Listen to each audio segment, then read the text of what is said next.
வணக்கம். இது கேள்விக்களம். தமிழ்நாட்டுடைய முதலமைச்சர் திரு மு.க.ஸ்டாலின் அவர்கள் நேற்று ஒரு முக்கியமான ஒரு அறிவிப்பை வெளியிட்டிருக்கிறார். பிரதமரின் விஸ்வகர்மா திட்டம் என்று நாடு முழுவதும் செயல்படுத்தப்படும் ஒரு திட்டத்தை தமிழ்நாடு அரசு நிராகரிக்கிறது என்று அவர் சொல்லியிருக்கிறார். அதற்கு அவர் சொல்லியிருக்கக்கூடிய காரணங்கள் மிக முக்கியமானவை. இந்த திட்டத்தை செயல்படுத்துவதற்கு ஒன்றிய அரசு கருத்துருவை அனுப்பியிருந்தது. அதிலே 3 திருத்தங்களை செய்ய வேண்டும் என்று தமிழ்நாடு அரசின் சார்பில் பிரதமரிடத்திலே நாங்கள் வலியுறுத்தினோம்.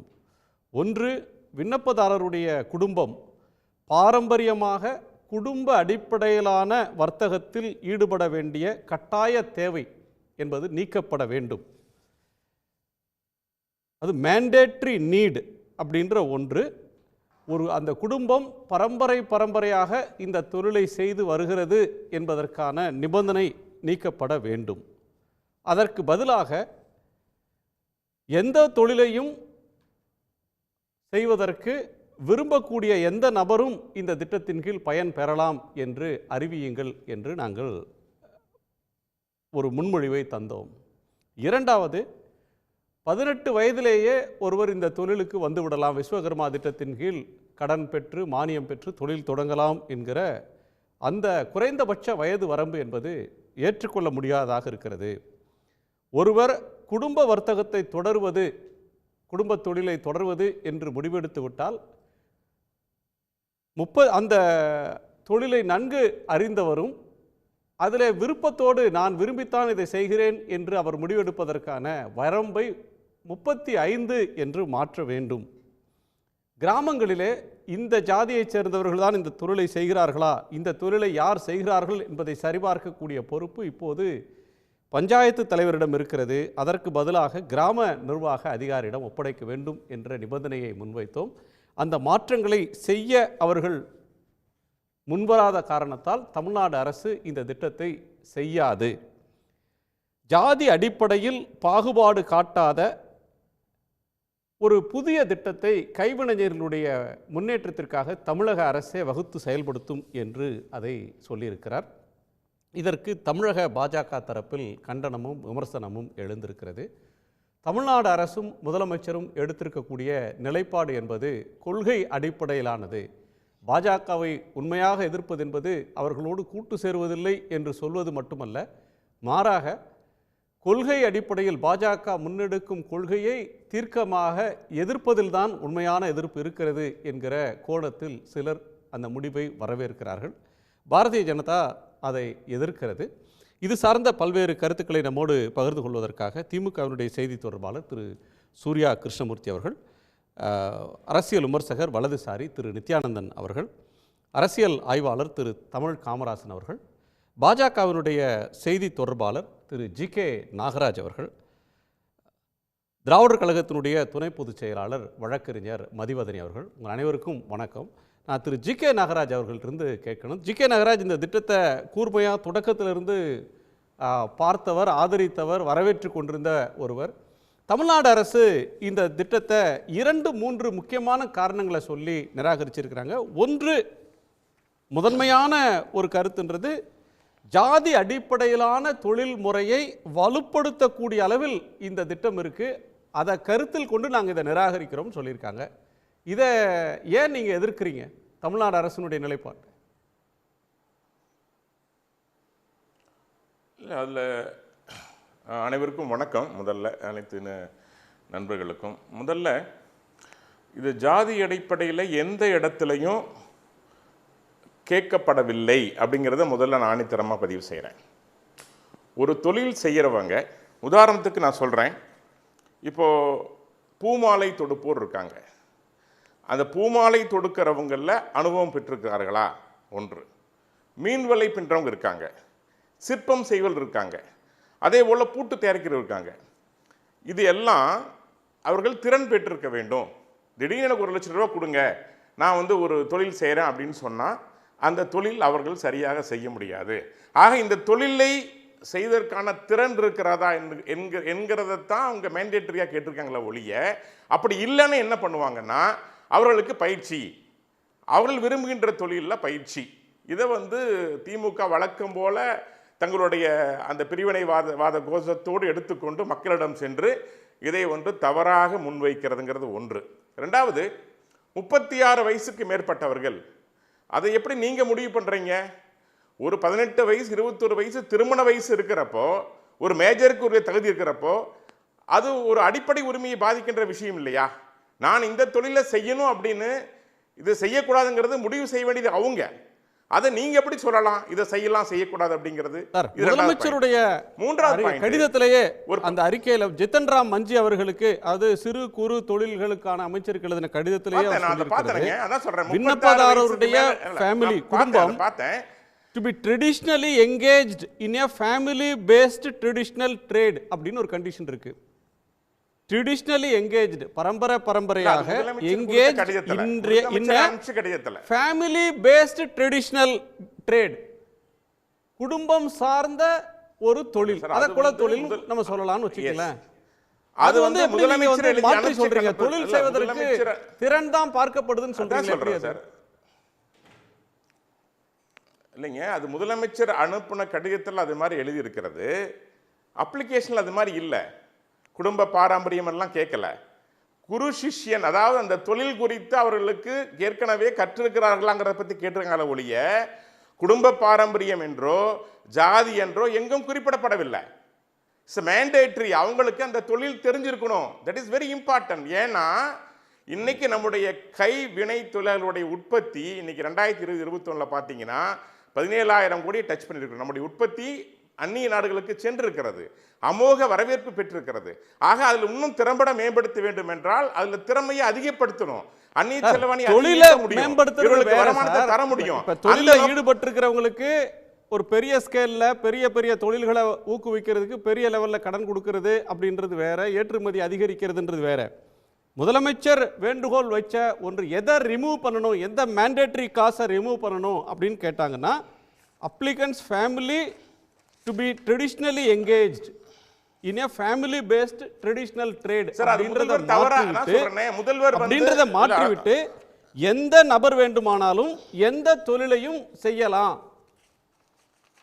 அதற்கு இந்த திட்டத்தில் பணம் தரோன்னு சொல்லுங்கன்னு சொன்னாங்க சார். அப்பா அதான் அப்படித்தான் சார் இருக்கு.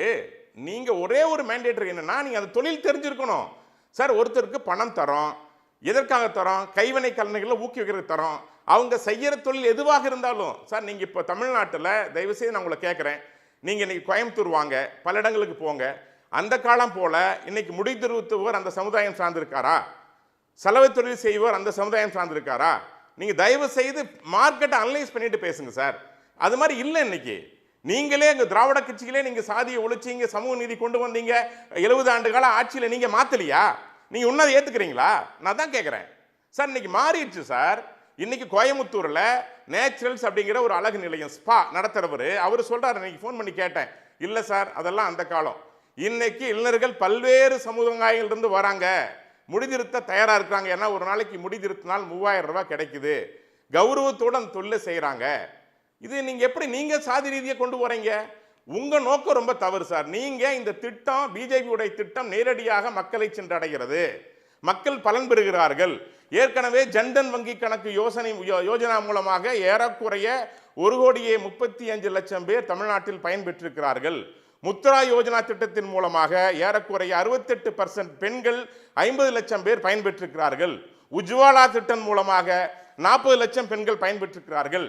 மத்திய ஜல்சக்தி திட்டத்தின் உள்ள குடிநீர் இணைப்பானது பிஜேபியினுடைய திட்டத்தினால தமிழ்நாட்டு மக்கள் பயன்பெறாங்க, அல்லது மக்கள் நேரடியாக பயன்பெற்று விடுவாங்க, அதனால அந்த கட்சிக்கு செல்வாக்கு வந்துவிடும், அதனால அதை தடுக்கிறோம், திமுக அரசு தடுக்கிறது அப்படின்னு சொல்ல வர்றீங்க. நான் ஸ்பெசிபிக்கா கேட்கறது, இந்த திட்டத்தை எதற்காக செயல்படுத்தணும்? இந்த அப்ஜெக்ஷன்ஸ் இவங்க சொல்றாங்க, இதை செயல்படுத்தணும்ன்றதுக்கு ஏதேனும் நியாயமான காரணங்களை சொல்றாங்க. அவங்க ரைஸ் பண்ற கன்சர்ன்ஸ்க்கு அட்ரஸ் பண்ற மாதிரி நியாயமான காரணம் சொல்றேன் சார். இல்ல சார், சிஎம் சொல்றதே தப்புங்கிறேன். அந்த மாதிரி கன்சர்னே இல்லைங்கிறேன். எந்த இடத்திலும் ஜாதி கேட்கப்படல. நீ தொழிலில் திறமை வாய்ந்தவனா அப்படிங்கிற மட்டும்தான் கேட்டிருக்கிறாங்க. நீ தச்சர் தொழிலில் திறமை வாய்ந்தவனா, பொற்கொள்ளர் தொழிலில் திறமை வாய்ந்தவனா, உனக்கு திறமை இருக்கிறதா, அதை செய்யக்கூடிய தகுதி இருக்கின்றதா, அதன் மூலம் நீ சார் இது கம்பல்சரி இல்லை சார். நீங்க வந்து அப்ளிகேஷன் போடணும், இந்த தொழில் கத்துக்கணும் கம்பல்சரி இல்ல sir, not compulsory sir, not mandatory sir. நீங்க விருப்பப்பட்டா செய்யலாம் சார். அதை வேண்டாம்னு சொல்றதுக்கு நீங்க யாரு சார் முதல்ல? எப்படி நீங்க அவங்களோட தனிப்பட்ட அடிப்படை உரிமையை நீங்க தலையிடலாம்? 18 வயசுக்கு மேல அவன் முடிவெடுக்கிற நீங்க 35 வயசுல மாத்துறீங்க. உங்களுக்கு யார் 18 வயசுல உங்க வீட்ல இருக்கிற யாரையாவது ஒருத்தர் 12ஆம் கிளாஸ் முடிச்சதும் 17 வயசு சார், காலேஜுக்கு போற வயசு 18. அப்போ வந்து உங்க வீட்ல இருக்கிறவங்கள வந்து உங்க குடும்ப குழந்தைகள் எல்லாம் நீங்க படிக்கிறதுக்கு அனுப்புவீங்களா இல்ல குடும்ப தொழிலை செய்ப்பா அப்படின்னு அனுப்புவீங்களா சார்? அதுக்கு ஒரு கவர்மெண்ட் கடன் கொடுத்து நீ குடும்ப தொழிலை செய்ய அந்த நிலைமையை உருவாக்குனது மிஸ்டர் குணா. அந்த நிலைமை நடந்திருந்தால், தமிழ்நாட்டில் இருந்திருந்தால், அந்த நிலைமை உருவாக்குவது காரணமாக இருந்தது திமுக அரசு சார். தமிழ்நாட்டுக்கு மட்டுமா இந்த ஸ்கீம் இருக்கு? இந்தியா முழுக்க ஸ்கீம் தமிழ்நாட்டுக்கு மட்டும் ப்ளே பண்றீங்களா? நல்லா தொழில் இல்ல நாங்க இந்த ஸ்கீம் இந்தியா முழுக்க இந்த ஸ்கீமா இல்ல தமிழ்நாட்டுக்கான ஸ்கீமா? எங்க நோக்கம் சார் தமிழ்நாட்டுல மட்டும் தான் சார் நீங்க சொல்றீங்க. ஜாதியை வச்சு நீங்க தமிழ்நாட்டுல மட்டும் தான் பேசுறீங்க, வேற எங்கேயும் பேசல. 2,50,00,000 பேர் இந்தியா முழுவதும் பதிவு செஞ்சிருக்காங்க. எந்த மாநிலத்திலும் அப்ளிகேஷன் வரல. நீங்க மட்டும் தான் சாதி ரீதியா கையில் எடுத்துட்டு போறீங்க. ஏன்னா உங்க வேலையே இதுதான், பிரிவினைவாதம் தான். எது வந்தாலும் ஜாதியா பிரிப்பீங்க, மதமா பிரிப்பீங்க, இனமா பிரிப்பீங்க, மொழியா பிரிப்பீங்க. ஆரிய மாநிலங்கள்லாம் பிற்போக்குத்தனமா அப்படிங்கிறதுக்காக தமிழ்நாடு வந்து தன்னுடைய நூற்றாண்டு கால சமூக நீதி போராட்டத்தை தூக்கி எறிஞ்சிட்டு வந்து நிக்கணும்னு எந்த அவசியமும் கிடையாது.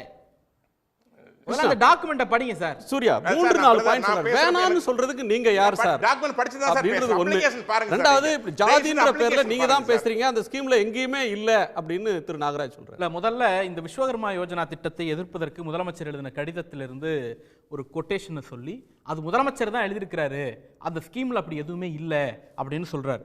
அந்த ஸ்கீமுக்கான பாலிசி டாக்குமெண்ட் வெளியிடப்படுது. அந்த டாக்குமெண்ட்ல தகுதி, எலிஜிபிலிட்டி அப்படின்னு ஒரு கிரைட்டீரியா கொடுக்குறாங்க.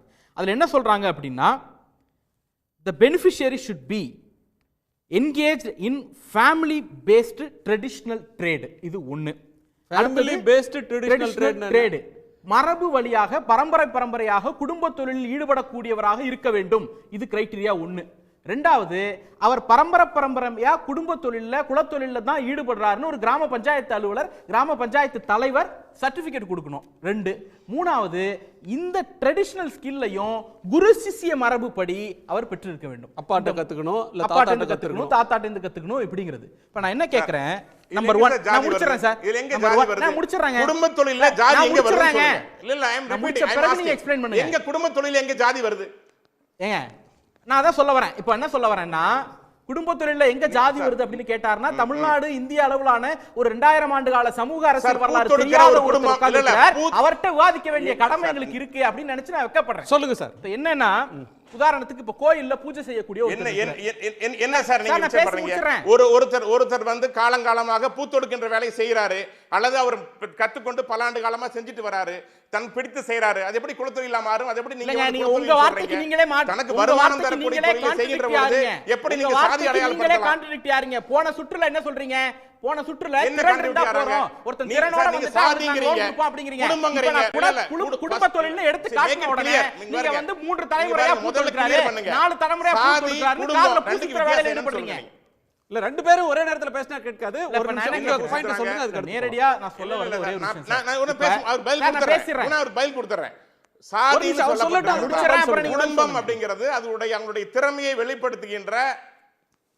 நான் பேசி முடிச்சிடறேன் சார். சொல்லுங்க சார். குடும்பம் என்பது திறமையை வெளிப்படுத்துற, என்ன திறமையை வெளிப்படுத்துற? சாதிக்கான தொழில் செய்யுங்கன்னு சொல்லி இருக்கா சார்? நீங்க அதான் கேக்குறேன் சார். இந்த சாதி ஜாதின்ற ஒரு வேர்ட் இருக்கா அப்படின்னு கேக்குறீங்க. ஜாதின்ற சொல் அதுல இருக்கான்னு கேக்குறீங்க. அவங்க செய்யற சொல்றீங்க ஜாதிக்கும் சம்பந்தம் இல்லையா? அதான சொல்றீங்க. செருப்பு தைக்கிறவர் நான் தெளிவா சொல்றேன் சார். தொழில் இருக்கு. நீங்க சொல்ற விஸ்வகர்மா ஸ்கீம்ல காப்லர் இருக்கு சார், கூட முடியறவங்க இருக்காங்க, இப்படி பல முடிதிருக்கிறவங்க இருக்காங்க, செருப்பு தைக்கிற தொழில் இருக்கு அப்படின்னா அதுக்கும் ஜாதிக்கும் அவங்க குடும்பத்துக்கும் தொடர்பே இல்லையா? எல்லா ஜாதியும் அந்த தொழிலை செய்யறாங்களா இப்போ? ஆமா சார், மாறிடுச்சு சார். அத நான் சொல்ல வரேன். நானு அது நீங்க சொல்றது, நீங்க மாற்றாம இருந்தா உங்க தப்பு. அது நான் மாறிடுச்சுன்னு சொல்றேன். நீங்க அக்செப்ட் பண்ணிக்கிறீங்களா? சார் அவங்க கேக்குறாங்க மாறி விட்டது என்றால் முதலமைச்சர் கேக்குறது தானே கரெக்ட். இல்லையா சார், நான் இல்ல மாறி விட்ட முதலமைச்சர் என்ன சொல்றாரு? எந்த தொழிலையும் யார் விரும்பி செய்தாலும் அவர்களுக்கு கடன் கொடுங்கன்னு சொல்றாரு. அவங்க அப்பா அம்மாட்ட கத்துக்கிட்டாரா, பாரம்பரியமா தலைமுறையா அதே தொழில இருக்கிறாங்களா அப்படின்ற நிபந்தனையை நீக்கு. அது மறைமுகமாக ஜாதியை சொல்லுதுன்றது அவருடைய வாதம் சார். எத்தனை தலைமுறைன்னு சொல்லியிருக்காங்களா? இல்ல இந்த குடும்பத்தில் மட்டும் தான் சொல்லிருக்காங்க. ட்ரெடிஷனல்னா என்ன சார் அர்த்தம்? வந்து கற்றுக்கொள்ள கூடாதா? இருக்கட்டும் சார், நான் தான் சொல்றேன் சார். நான் அப்படி நீங்க ட்ரெடிஷனலா ஒரு தொழில ஒரு குடும்பத்துக்கே வச்சிருந்தீங்கன்னா திமுக நீங்க அதை மடைமாற்றம் செய்ய தவறிவிட்டீர்கள். ட்ரெடிஷனலி நான் சொல்றேன் அந்த நிலைமை இல்லன்னு சொல்றேன். அப்படினா என்ன சார் அது? இருக்கட்டும் சார், மாறிடுச்சு சார், அது ஃபேமிலி ட்ரெடிஷன் மாறிடுச்சுங்கற நானு. இன்னைக்கு பலர் மாற்றிக் கொண்டார்கள், பல தொழிலுக்கு வந்துட்டாங்க அப்படிங்கற. நீங்க நினைக்கிற அந்த தொழில் இல்லங்கற நானு. ஒரு நிமிஷம் சார், அவங்க அப்படி தான் சொல்லிருக்காங்க. சூர்யா யார் இருந்தாலும் எங்க கேக்குறீங்க இந்த பர்టిక్యులர் ஜாதி இருக்குன்னு சொல்லிருக்கா சார்? இந்த பர்టిక్యులர் ஜாதி இருக்குன்னு சொல்லிருக்கா? எங்காவது ஜாதி பத்தி கேட்டிருக்கா? இந்த சாதி இருக்குன்னு சொல்லிருக்காங்களா? அத சொல்லுங்க சார். ஜாதி இருக்கான்னு கேக்குறார் சார். நம்பர் 1, அதாவது முதல்ல வந்து வெறும் ஸ்கில்ல மட்டும் தான் பேஸ் பண்ணி இது கொடுக்குறாங்க. இப்போ ஒரு இளைஞர் வந்து எனக்கு ஒரு குறிப்பிட்ட தொழில் செய்யக்கூடிய திறன் இருக்கு, எனக்கு லோன் கொடுங்க அப்படின்னு சொன்னா கொடுத்துருவாங்க அப்படின்னு முதல் சுற்றுல சொன்னார். சிஎம் சொன்னது வந்து அப்படி டாக்குமெண்ட்ல இல்ல, சிஎம் திருச்சி பேசுறாரு அப்படின்னு சொன்னாரு. டாக்குமெண்ட்ல ஃபேமிலி பேஸ்டு ட்ரெடிஷனல் ட்ரேடு குலத்தொழில் அப்படிங்கிறது இருக்கு அப்படின்னு சொன்ன உடனே இல்ல 3 தலைமுறையா பூ கட்டுறவங்களை வந்து நீங்க சாதி அடிப்படையில் பாப்பீங்களான்னு காதுல பூச்சுத்துற வேலையில அவர் ஈடுபடுறாரு. இது நம்பர் 1. நம்பர் 2, சாதிக்கு 3 தலைமுறை 4 தலைமுறைக்கான தொழிலுக்கு சம்பந்தம் இல்ல. அப்புறம் நீங்க பேசவே முடியாது, நான் கத்திட்டே இருப்பேன் சார், நான் பேசவே முடியாது, நான் கத்திட்டே இருப்பேன். இல்ல கருத்துக்கு வாங்க. சாதிக்கு ஒரு 3-4 தலைமுறையாக ஒரு குடும்பம் ஒரு குறிப்பிட்ட தொழிலை செஞ்சுக்கிட்டே இருக்கு அப்படிங்கிறதுக்கு தொடர்பு இல்ல அப்படின்னு ஜி.கே. நாகராஜ் கருதுறாருன்னா அவருக்கு தமிழ்நாட்டில் இந்திய அரசியலுடைய இந்திய சமூகத்தினுடைய சமூக வரலாறும் அரசியல் வரலாறும் தெரியல அப்படின்னு தான் தெரிஞ்சுக்கணுமே தவிர அது அவருடைய அறியாமையை தவிர சமூக சூழல் அப்படி இருந்தது கிடையாது. இது 2. 3வது முக்கியமான விஷயம், இப்போ இங்க இந்த ஸ்கீம்ல என்ன பிரச்சனை இருக்கு அப்படின்னா முதல்ல எலிஜிபிலிட்டி. அந்த எலிஜிபிலிட்டியில் என்ன சொல்றாங்க? பரம்பரையாக குறிப்பிட்ட குலத்தொழிலில் ஈடுபட வேண்டும், ஃபேமிலி பேஸ்டு ட்ரெடிஷனல் ட்ரேடு. 2வது ட்ரெடிஷனலா அவர் அதில் என்கேஜ் ஆகியிருக்காருங்கிறத ஒரு கிராம பஞ்சாயத்து தலைவர் சர்டிஃபை பண்ணணும். இது 2. 3வது இப்போ நான் ஒரு பிராக்டிக்கலா ஒரு எக்ஸாம்பிள் சொல்றேன். ஒரு 3 தலைமுறை 4 தலைமுறையாக ஒரு குடும்பம் வந்து பூஜை செய்யக்கூடிய ஒரு தொழிலை ஈடுபடுது. எனக்கு வந்து செருப்பு தைக்க நல்லா வரும், எனக்கு வந்து முடி திருத்த நல்லா வரும், எனக்கு சலவை தொழில் செய்ய நல்லா வரும், அதனால எனக்கு சலவை தொழிலாளருக்கான லோனோ இல்ல செருப்பு தைக்கிற தொழில் செய்யறதுக்கான லோனோ இல்ல வந்து நான் முடி திருத்துற தொழில் ஈடுபடுறேன் அதுக்கான லோனோ கொடுங்க அப்படின்னு இந்த PM விஸ்வகர்மாவுக்கு கீழே ஒரு பூஜை செய்யக்கூடிய குடும்பத்திலிருந்து வரக்கூடிய ஒரு இளைஞன் அப்ளை பண்ணா அவர் எலிஜிபிளா இல்லையா அப்படின்னு கேட்டோம்னா எலிஜிபிள் இல்ல. ஏன் அப்படின்னா 2 எலிஜிபிலிட்டியை அவர் மீறாரு. 1, அது அவருடைய ஃபேமிலி பேஸ்டு ட்ரெடிஷனல் ட்ரேட் கிடையாது. அவருடைய ஃபேமிலி தொழில் என்ன? பூஜை பண்றது, செருப்பு தைக்கிறதோ முடி திருத்துறதோ சலவை தொழில் செய்யறதோ அவருடைய ஃபேமிலி ட்ரேட் கிடையாது. அவர் பூஜை பண்றவர் தான் ஃபேமிலி ட்ரேடு. 2வது, கிராம பஞ்சாயத்து தலைவர் பரம்பரையா இவர் இந்த குறிப்பிட்ட தொழிலில் ஈடுபடுறாருன்னு சர்டிஃபை பண்ண மாட்டார். அப்ப முதல் தலைமுறையாக ஒரு இளைஞன் வந்து இவங்க லிஸ்ட் பண்ணியிருக்கிற இந்த 18 தொழிலில் நான் ஏதாவது ஒன்றில் ஈடுபடுறேன், எனக்கு 10 ஆண்டு கால அனுபவம் இருக்கு, நான் கல்லூரி முடிச்சுட்டு ஒரு 20 வயதுல இருந்து நான் ஒரு பட்டறையில் இதை வந்து கத்துக்கிட்டு நான் இதை வந்து முதல் தலைமுறையா நான் ஒரு பிசினஸா டெவலப் பண்றேன் அப்படின்னு போய் லோன் கேட்டார்னா கொடுக்க மாட்டாங்க. ஏன்னா அந்த தொழில் அவங்க அப்பா பண்ணல. ஃபேமிலி பேஸ்டு ட்ரெடிஷனல் ட்ரேட் எங்க வருதுன்னா அந்த தொழில் அவங்க தாத்தா பண்ணல. இன்னைக்கு மாறிடுச்சு அப்படின்னா திராவிட இயக்கம் வந்ததுனால தமிழ்நாட்டில் எல்லாம் மாறிடுச்சு. 100 ஆண்டுகளுக்கு முன்பு 3 தலைமுறைக்கு முன்பு 4 தலைமுறைக்கு முன்பு சாதி அடிப்படையில் தானே சரிங்க தொழில் இருந்துச்சு. சாதி அடிப்படையில் தொழில் 4 தலைமுறைக்கு முன்னாடி இல்ல 3 தலைமுறைக்கு முன்னாடி இல்ல அப்படின்னு சொன்னா அது அவருடைய அறியாமை. அதை வந்து ஒரு பொது கருத்தாக முன்வைக்கிறது அப்படிங்கிறது அவருடைய அறியாமையை தான் காட்டுது. ஜாதின்னு எங்கேயுமே சொல்லலன்னு சொல்றாரு. அவசியம் இல்லங்கற. ஜாதின்னு சொன்னா எக்ஸ்போஸ் ஆயிடுவாங்க. மறைமுகமாக கோட் பண்ணி காட்டுறது மூலமாக 3 தலைமுறையாக நீங்க இந்த தொழிலை செய்யணும். பரம்பரை தொழில்னு சொல்றதே சாதிய தொழில் தான். அது இல்லன்னு நாம வேணா மறுக்கலாம். யதார்த்த நிலைமை வேற. அப்படி நாம அதை மறுக்கிறோம்னா அறியாமையில பேசுறோம்னு தான் அர்த்தமாகும். 1. 2வது, இதுல ரொம்ப முக்கியமானது அவர் இந்த அப்ளிகேஷன்ல இல்லன்னு ஒரு கதையை சொல்லிட்டே இருக்கிறார் திருப்பி. அந்த அப்ளிகேஷன்ல ஸ்டெப் 12, 14 இது 2 முக்கியமானது. இந்த அதுல என்ன சொல்றாங்கன்னா உத்தரவாத சான்று, ஒரு டிக்ளரேஷன் சர்டிபிகேட்டை நாம ப்ரொடியூஸ் பண்ணணும். இந்த உத்தரவாத சான்றுல என்ன சொல்லணும்னா நான் வந்து ஃபேமிலி ட்ரேட் குலத்தொழிலை தான் பண்றேன் அப்படின்னு ஒரு உத்தரவாதம் கொடுக்கணும். 2வது, இதை நான் குரு சிஷ்ய மரபில் கற்றுக்கொண்டேன் அப்படின்னு ஒரு உத்தரவாதம் கொடுக்கணும். குரு சிஷ்ய மரபுனா தமிழ்நாட்டுக்கு என்ன தெரியும்? ஐடிஐ பாலிடெக்னிக்ல படிச்ச மரபுலாம் ஏத்துக்க மாட்டாங்க. அதெல்லாம் வர முடியாது. அவங்க அப்பாட்ட இருந்து கத்துக்கணும் இல்ல தாத்தாட்ட இருந்து கத்துக்கணும். ஒரு குரு சிஷ்ய மரபின் அடிப்படையில அது பிரதமரே சொல்றாரு, டு ப்ரோமோட் தி குரு சிஷ்ய ட்ரெடிஷன், குரு சிஷ்ய மரபை ப்ரோமோட் பண்றதுக்காக தான் நாங்க இதை கொண்டு வரோம் அப்படின்னு டிக்ளேர் பண்றாங்க. தமிழ்நாடு குரு சிஷ்ய மரபுல அடிப்படையில கொண்டு வரக்கூடிய ஒரு விஷயத்தை ஏத்துக்காது சார். எங்களுக்கு குரு சிஷ்ய மரபுன்னு சொன்னா கட்டவரல கேட்ட துரோணாச்சாரியார் தான் நினைவுக்கு வருவார். ஏகலைவனுடைய கட்டவரல கேட்டது தான் நினைவுக்கு வரும். தமிழ்நாடு அப்படி கிடையாது. கட்ட விரலோ தலையை நாள்ல எவனா கேட்டா அவனை சுடுகாட்டுல தூக்கி போடுவோம் அப்படின்னு சொல்லக்கூடிய திராவிட இயக்க மரபுல கலைஞர் மரபுல வந்த நாங்க வந்து குரு சிஷ்ய மரபின் அடிப்படையில் ஒரு தொழில் செஞ்சா அதை நாங்க ஏத்துக்கிறோம், அதுக்கு லோன் கொடுக்குறோம்னு சொல்றதை ஒரு நாள் அனுமதிக்க முடியாது சார். நித்யானந்தம் சார், அனுமதிக்க முடியாதுன்னு ஒரு கொள்கை ரீதியான ஸ்டாண்ட் எடுத்திருக்கிறோம். அப்படின்னு சொல்றாரு. அதாவதுங்க, அனைவருக்கும் வணக்கம். Which documents are required to be provided during registration on Vishwakarma அப்படின்னு ஒரு கேள்வி. இது வந்து கவர்மெண்ட் ஆஃப் இந்தியாவோடது. அவங்க என்ன சொல்கிறாங்க, the following is the list of documents or information to be provided by the beneficiary. இங்கே எதுலேயுமே ஜாதி கிடையாது. இந்த என்ன ரிக்குவயர்மெண்ட் அப்படிங்கிறதுல ஜாதி கிடையாது. படித்து பாருங்கள். நானாக எழுதலை, இது அரசாங்கத்தினுடைய குறிப்பு.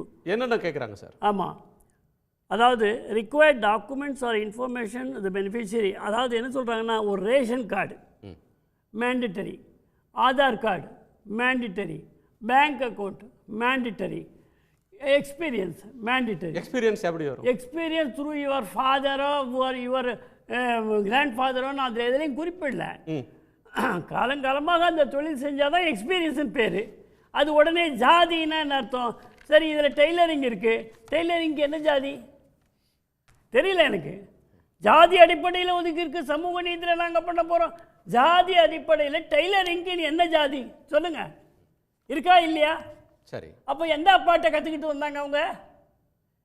போட் மேக்கிங்கு அப்பா அம்மாட்ட கற்றுக்கிட்டு வந்தாங்க. யார்கிட்ட? நான் நேரடியா ஒரே ஒரு கேள்வி கேக்குறேன். நான் பேசல. குறுக்கல சார், No, கிளாரிஃபிகேஷனுக்காக. sorry. இல்ல கிளாரிஃபிகேஷனுக்காக. practice. நீங்களே கேட்டு சொல்லுங்க. இல்ல நீங்களே கேட்டு சொல்லுங்க. நான் உங்கள்ட்ட கேட்கல, நான் சொல்றேன். ஒரு பூஜை செய்யக்கூடிய பரம்பரையில் வந்த குடும்பத்தில் வந்த ஒரு இளைஞன் நான் வந்து செருப்பு தைக்கிறேன்னு லோன் கேட்டா கொடுப்பாங்களா மாட்டாங்களா? எலிஜிபிளா இல்லையா? அவ்வளவுதான். தொழில் தெரிஞ்சிருக்கும் அவருக்கு. தெரிஞ்சிருக்கணும். எனக்கு தெரியும், நான் 10 வருஷமா தைக்கிறேன் சார், நான் வந்து ஒரு பட்டறையில கத்துக்கிட்டேன், ஒரு கார்பரேட் கத்துக்கிட்டேன், எனக்கு லோன் கொடுங்க அப்படின்னு கேட்டா கொடுப்பீங்களா மாட்டீங்களா? நித்யானந்தம் சார், மும்பை ரயில் நிலையத்துக்கு எதிரில் அப்பட்ட பிராமண செப்பல் மார்க்கெட் சார். நான் பார்ப்பனர்னே சொல்லல, நான் பார்ப்பனருக்குள்ளேயே வரல, சாதிக்குள்ளேயே வரல. நீங்க சொல்றீங்கல்ல அந்த ட்ரேட்குள்ள தான் வரேன். பூஜை செய்யக்கூடிய ஒரு பரம்பரையில் வந்தவர் அப்படின்னு தான் சொல்றேன். நான் சாதியை சொல்லல சார். சொல்லுங்க சார். குணா, இதுக்கு நான் பதில் சொல்றேன். குணா, கிடைக்கும். நீங்க எனக்கு வாய்ப்பு கொடுக்க குணா இல்ல. திட்டமிட்டு செய்யறாங்க. எப்பவுமே இப்படிதான். இப்போ அவர் பேசும்போது தான் அவர் குறுக்கிட்டாரு. அதுக்கப்புறம் அவர் குறுக்கிடாதான் இவர் சொல்றாரு. இல்ல கருத்துக்கு வந்துருங்க. நீங்க சொல்லுங்க சார். உங்க பாயிண்ட் கொஞ்சம் அமைதியா உட்காரணும், கேட்கணும். நான் இப்ப என்ன சொல்றேன், டெய்லரிங் வந்து எந்த ஜாதின்னு கேட்கறேன். உங்க வாயில இருந்து பதில் வரலையே.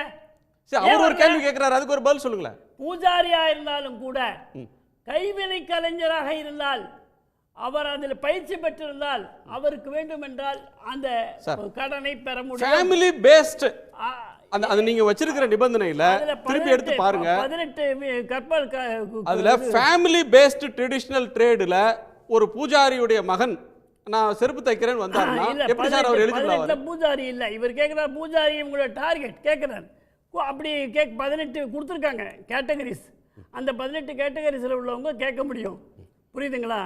அதனால நீங்க எதையாவது ஒன்று சமூக நீதிங்கிற பேர்ல எதையாவது சொல்லணும்னு சொல்லிட்டு இருந்தீங்கன்னாக்கா சார், ஒரு அரசாங்கம் ஒரு கமிட்டி போட்டு இன்னென்ன காரணத்தினால் நாங்கள் இதை எதிர்க்கிறோம் அப்படின்றாங்க. அதாவது ஒரு தொழிலை ஊக்குவிக்கிறதுனா நான் கேட்கிறேன் ஒரே பாயிண்ட். அவர் சிஎமோட லெட்டர்ல இருக்கிற ரெண்டாவது சார், பிரைம் மினிஸ்டருக்கு ஐயா ஒரு நிமிஷம், பிரைம் மினிஸ்டருக்கு 3 கோரிக்கை நாங்க ஸ்கீமை நிராகரிக்கிறோம்னு சொல்லல. அவங்க நாங்க சொல்ற 3 நீங்க ஏத்துக்குங்க, நான் இம்ப்ளிமெண்ட் பண்றோம்னு சொல்றாங்க. ஒன்று, அந்த traditional business family based traditional trade அப்படின்றத நீக்கிருங்க. அதுக்கு பதிலாக யாருக்கெல்லாம் தேவையோ any person pursuing any occupation, எந்த தொழிலை யார் செய்து கொண்டிருந்தாலும் அவங்களுக்கு கொடுங்கன்னு மாற்றுங்கன்னு சொல்கிறாங்க. அதற்கு அவங்க பதில் சொல்லலைன்றது ஒன்று. ரெண்டாவது, அது எப்படி சார் 18 வயசுக்கு லோன் தர்றது? இதில் 18 வயசில் யார் அதில் பயனடைவாங்க? அவன் படிக்க வேணாமா? அப்புறம் அவர் கேட்குறாரு, அது அது அந்த அடுத்து விஏஓ சர்டிஃபிகேட் வாங்குங்க, பஞ்சாயத்து பிரசிடென்ட்டை போகாதீங்க, அதில் கேஷ் திரும்ப வருன்றாங்க. இதை திருத்துறதுல என்ன பிரச்சனை இருக்கு அரசாங்கத்துக்கு? அது நிர்வாக விஷயம், பேசி தீர்த்து கொள்ள வேண்டிய விஷயம் இல்லை சார். இதற்கு யூனியன் கவர்மெண்ட் ஏன் இந்த நிபந்தனைகளை இந்த கோரிக்கையை ஏற்றுக்க மறுக்கிறாங்க? ஏற்றுக்கெல்லாம் ஒன்றும் மறுக்கல, நாம பேசலை, இப்போ தானே கடிதம் அனுப்பிச்சிருக்கோம். இல்லை நீங்கள் அதை பார்க்கல நினைக்கிறேன். கடிதம் அனுப்பியதற்கு பிரதமருக்கு கடிதம் நேரில் கொடுத்தேன், இந்த 3 சஜஷன்ஸை சொன்னேன், அதற்கு என்கிட்ட பதில் வந்தது. அந்த பதிலில் ஏன் நாங்கள் திருப்தி அடைகிறது மாதிரியான எந்த விளக்கத்தையும் எந்த மாடிஃபிகேஷனையும் செய்யறதுக்கு அவங்க முன் வரல. எனக்கு நீங்க பேச அனுமதிச்சீங்கன்னா நான் பேசுவேன். பொதுமக்கள் நான் நடுவில் வச்சே கேட்குறேன் உங்களை. இப்போ பஞ்சாயத்து தலைவர் கொடுக்கணுமா விஏஓ கொடுக்கணுமாங்கிறது மிகப்பெரிய பிரச்சனையா? முடியாதா? 2 பேர்லேயும் என்ன வித்தியாசம்? நான் கேட்குறேன், அவங்க பொறுப்பு வேற வச்சா இருக்கலாம்.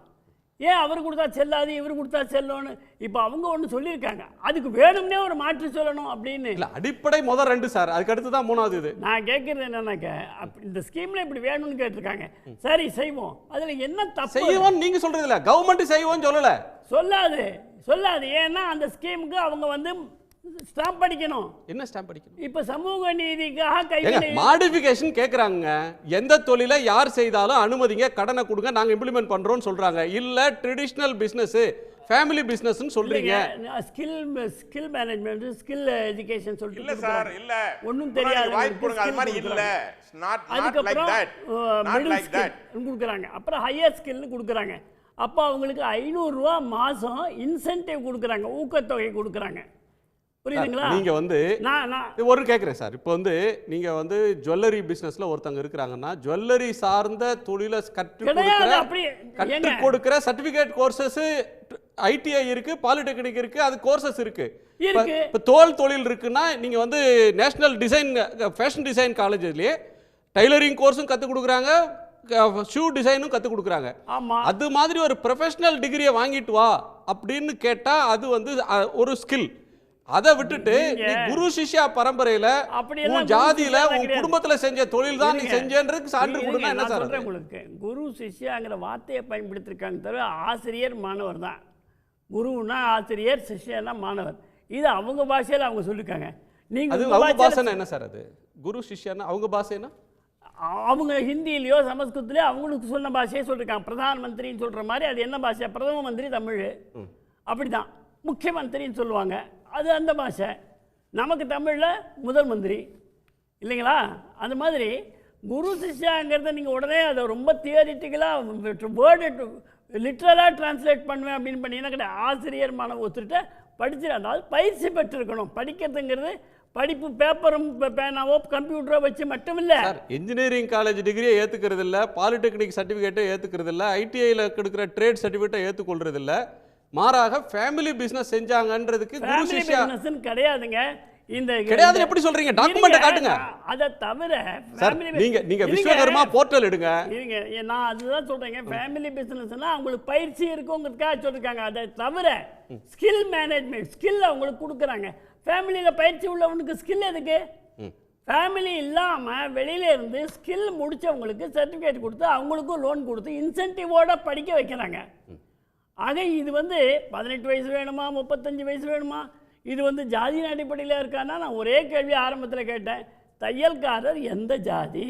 சரி, மதிவதனிட்ட மாதிரி 18 ஜாதி இருக்கு. ஓகே, அதுக்கு என்ன பதில் வச்சிருக்கீங்க? மதிவதனிட்ட கேட்போம்.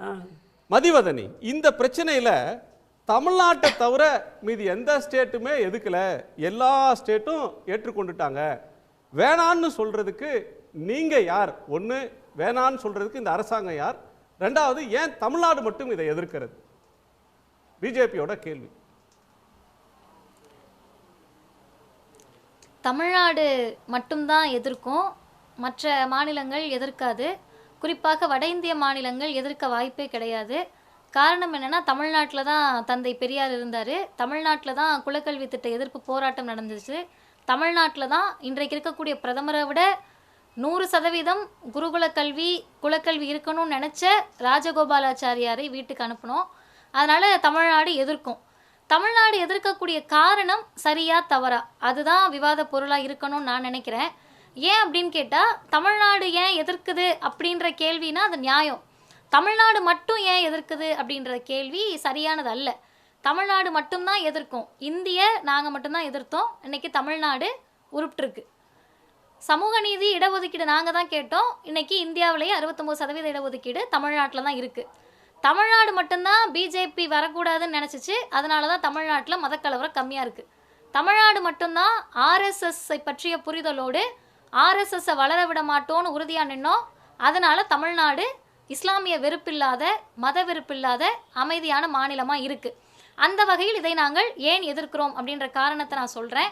நித்யானந்தம் அவர்களும் ஜி.கே. நாகராஜ் அவர்களும் பேசுவீங்கன்றதுனால முன்னெச்சரிக்கைக்காக சொன்னேன் சார்.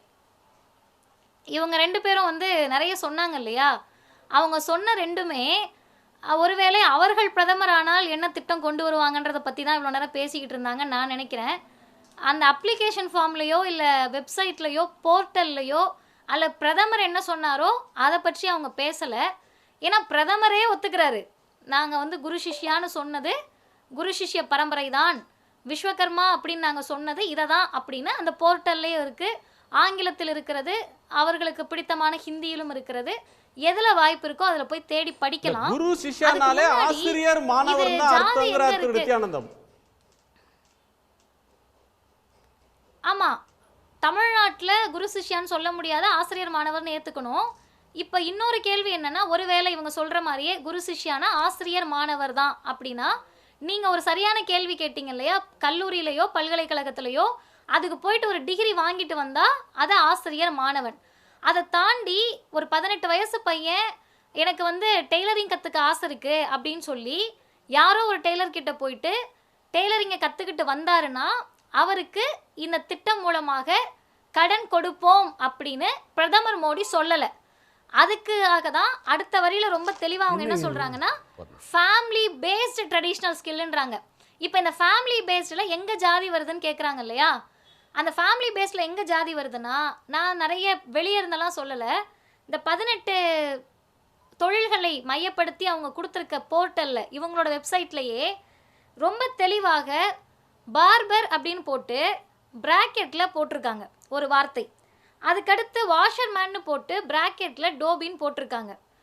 ஏன் இதை பார்த்து மற்ற மாநிலங்கள் இது ஜாதி ரீதியாக இருக்குது அப்படின்னு கண்டுபிடிக்க முடியலன்னு கேட்டால், இன்னைக்கு வரைக்கும் அந்தந்த தொழிலை அந்தந்த ஜாதி தான் மற்ற மாநிலங்களில் பண்ணிகிட்டு இருக்காங்க.